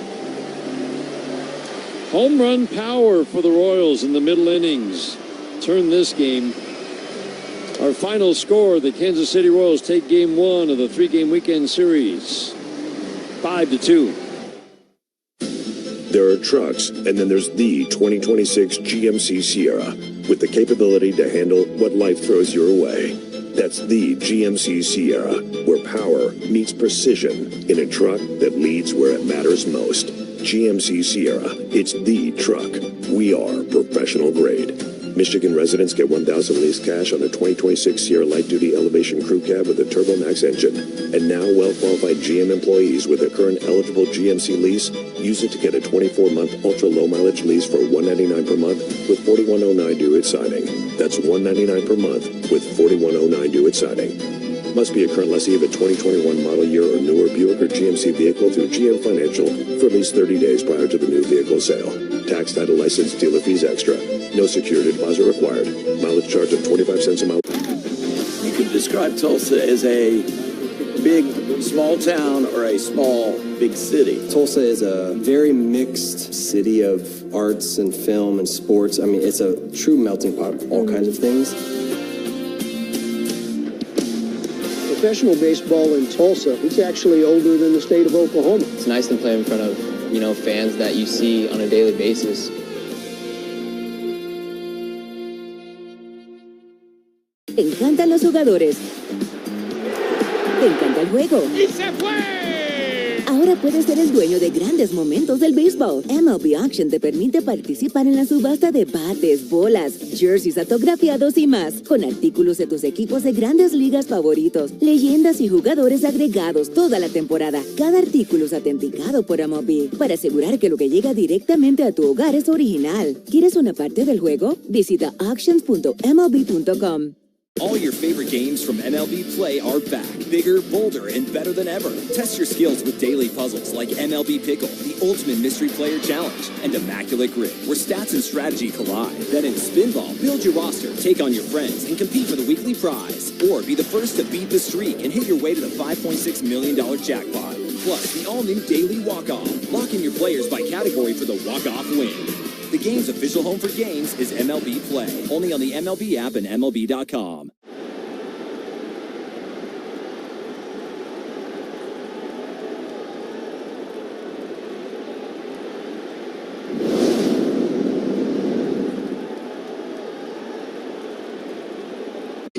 So you could do more of the things you love and... Well, if you look at the infield, they just came out and put, diamond dry everywhere, except where McKinstry needed it right here, and he loses his footing. Wonder when he realized he broke his chain. With an all-star bonus, he can get a new one. I don't know what is causing this, but we have seen more bats leave players' hands at the plate this year than I've ever remember. Line shot. Got a chance. Yeah, that looks like it would have been a home run, fellas. All your favorite games from... Because banking built for success shouldn't just be for big business. It should be for anyone building something that matters. Let's build something together at Comerica.com/succeed. Comerica Bank, a division of Fifth Third Bank N.A. Member FDIC, equal opportunity lender. Why'd we just pass the exit? It's the 20th anniversary of Pure Michigan. That deserves the scenic route. We've added like 40 minutes. That's no rush, especially not in a Pure Michigan Edition F-150. Okay, what makes it so special? Premium leathers. The people are welcoming, they're loving, they're caring. So if you're looking for a familial feel, definitely Asheville. It's Asheville. That's all you gotta say. Yeah. They're excited to be back and back on their feet, so it's been awesome to see the rebuild. Winning or losing, everybody's there having a good time rooting us on. So I've always enjoyed that the whole year. You play here at the tourist park, and you feel like you're back in the old days playing real baseball. Nestled right into the mountains there. That's right, right on a cliff.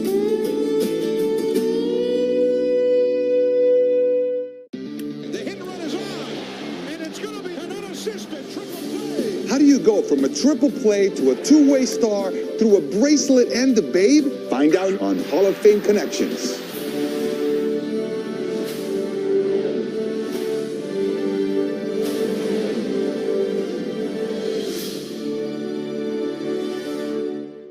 This story starts way back in the early 20th century. We have a couple things out here for the first acknowledged unassisted triple play. And Cy Young said, Neil, where are you going? He said, 3 outs. Neil Ball had a fairly short career as a big leaguer, but continued playing in the minors, where he encountered true baseball royalty. Now we're going to connect to Babe Ruth. He dominated the game like no one else had before, both across the country and around the world. I'm holding Babe Ruth's bat. During a 1934 baseball barnstorming tour of Japan, Ruth faced 17-year-old pitcher Eiji Sawamura. Sawamura became a hero in Japan, and the Nippon Professional Baseball League's version of the Cy Young Award bears his name. Maeda won the award in 2010 and again in 2015, when the runner-up was Shohei Ohtani.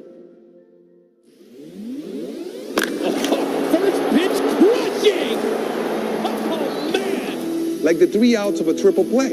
It all connects. Catch every episode of Hall of Fame Connections on MLB.tv and discover your own connections to the game at baseballhall.org.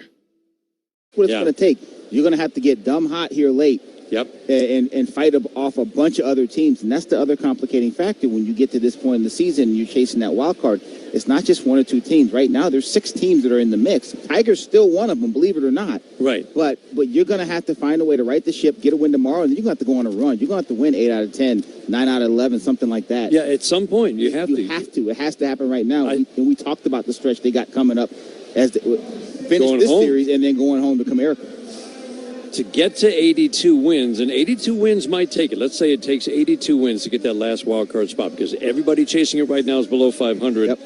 That means the Tigers with 34 games left would have to finish 21-13. Just to give you an idea of what that road looks like for the Tigers, the uphill battle that they're going to face now in the next several weeks. Tigers lose by the final score of 5-2 to fall 6 games below the 500 mark at 61-67. Player of the game brought to you by Pennington Grass Seed, the official grass seed of the Detroit Tigers. I've got to go with Noah Cameron, Bobby, just because even though only 5 innings, he continued his terrific stretch of pitching with 5 shutout innings, and that kind of set the tone for the night. Noah Cameron was outstanding. I mean, he mixed and matched his pitches. He showed different shapes. He threw one sequence that was curveball, slider, cutter, and then fastball in to strike out a Tiger hitter. Just all kinds of different timing, all kinds of different shapes, and it was very typical on this Tiger offense all night tonight. Big hit of the game is brought to you by Little Caesars. Order online for delivery or Pizza Portal pickup. I'm going to go with the 2 home runs in the 5th and 6th inning, Bobby.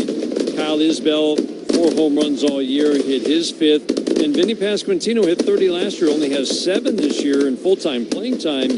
For the most part, hit his 8th home run. Those are, to me, the 2 big hits. I will add the Carter Jensen home run in the 7th, Dan, because the Tigers got 2 in the top of the 7th, and he comes right back and adds a long home run to center field to push the lead out to 4-2, and then eventually they got another one in the 8th to make it 5-2. But just the Tigers come back, they get within 1 run, then all of a sudden, whack, here comes another home run. So yes, you're right, all 3 home runs. Those 2 home runs, but then the Carter Jensen one in the 7th as well. Tigers lose by the final score of 5-2. Now get ready to try to even up this series with a win tomorrow night. Stay with us more for this on the Detroit Tigers Radio Network. Hi, Tigers fans. It's Dan Dickerson. Over a 162-game season, you can count on special players to step up in the biggest moments. That's the textbook definition of dependability. For 87 years, Michiganders have counted on Blue Cross Blue Shield of Michigan to stand behind us during life's biggest moments. Babies being born, broken bones being repaired, times when we need care that improves the quality and length of life. Blue Cross pays more than $100 million every day for the care of millions of us, doing their work in partnership with doctors and hospitals, providing health insurance in every zip code in all 83 Michigan counties. Blue Cross makes sure that we get the care we need wherever and whenever we need it, thanks to their nationwide network of 2 million participating care providers.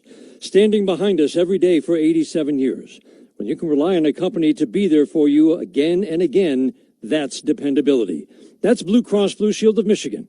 Learn more about their work at mibluedaily.com. America's favorite place to watch sports just got even better. It's Stadium Swim at Circa Resort and Casino. Sports fans, you can catch all the action from all your favorite sports at a viewing experience built for the ultimate sports fan. Relax in one of the 6 pools on 3 levels. Perfect views of the massive big screen, just like the front row seat at the ballpark. Located at Circa Resort and Casino in downtown Las Vegas on Fremont Street. Stadium Swim. Book your spot today at circalasvegas.com. That's circalasvegas.com. I'm attorney Mark Bernstein at the Sam Bernstein Law Firm. We know that when you're hurt, hiring a law firm with the most experience can mean the difference between getting everything you deserve or walking away empty-handed. We're Michigan's most experienced personal injury law firm. Our lawyers have over 600 years of collective experience. 600 years. And that matters because more experience means more money and more wins for our clients. Our experience pays. 1-800-CALL-SAM. The Sam Bernstein Law Firm, Michigan's first family of law. Te encantan los jugadores. Te encanta el juego. ¡Y se fue! Ahora puedes ser el dueño de grandes momentos del béisbol. MLB Auction te permite participar en la subasta de bates, bolas, jerseys autografiados y más, con artículos de tus equipos de grandes ligas favoritos, leyendas y jugadores agregados toda la temporada. Cada artículo es autenticado por MLB para asegurar que lo que llega directamente a tu hogar es original. ¿Quieres una parte del juego? Visita auctions.mlb.com.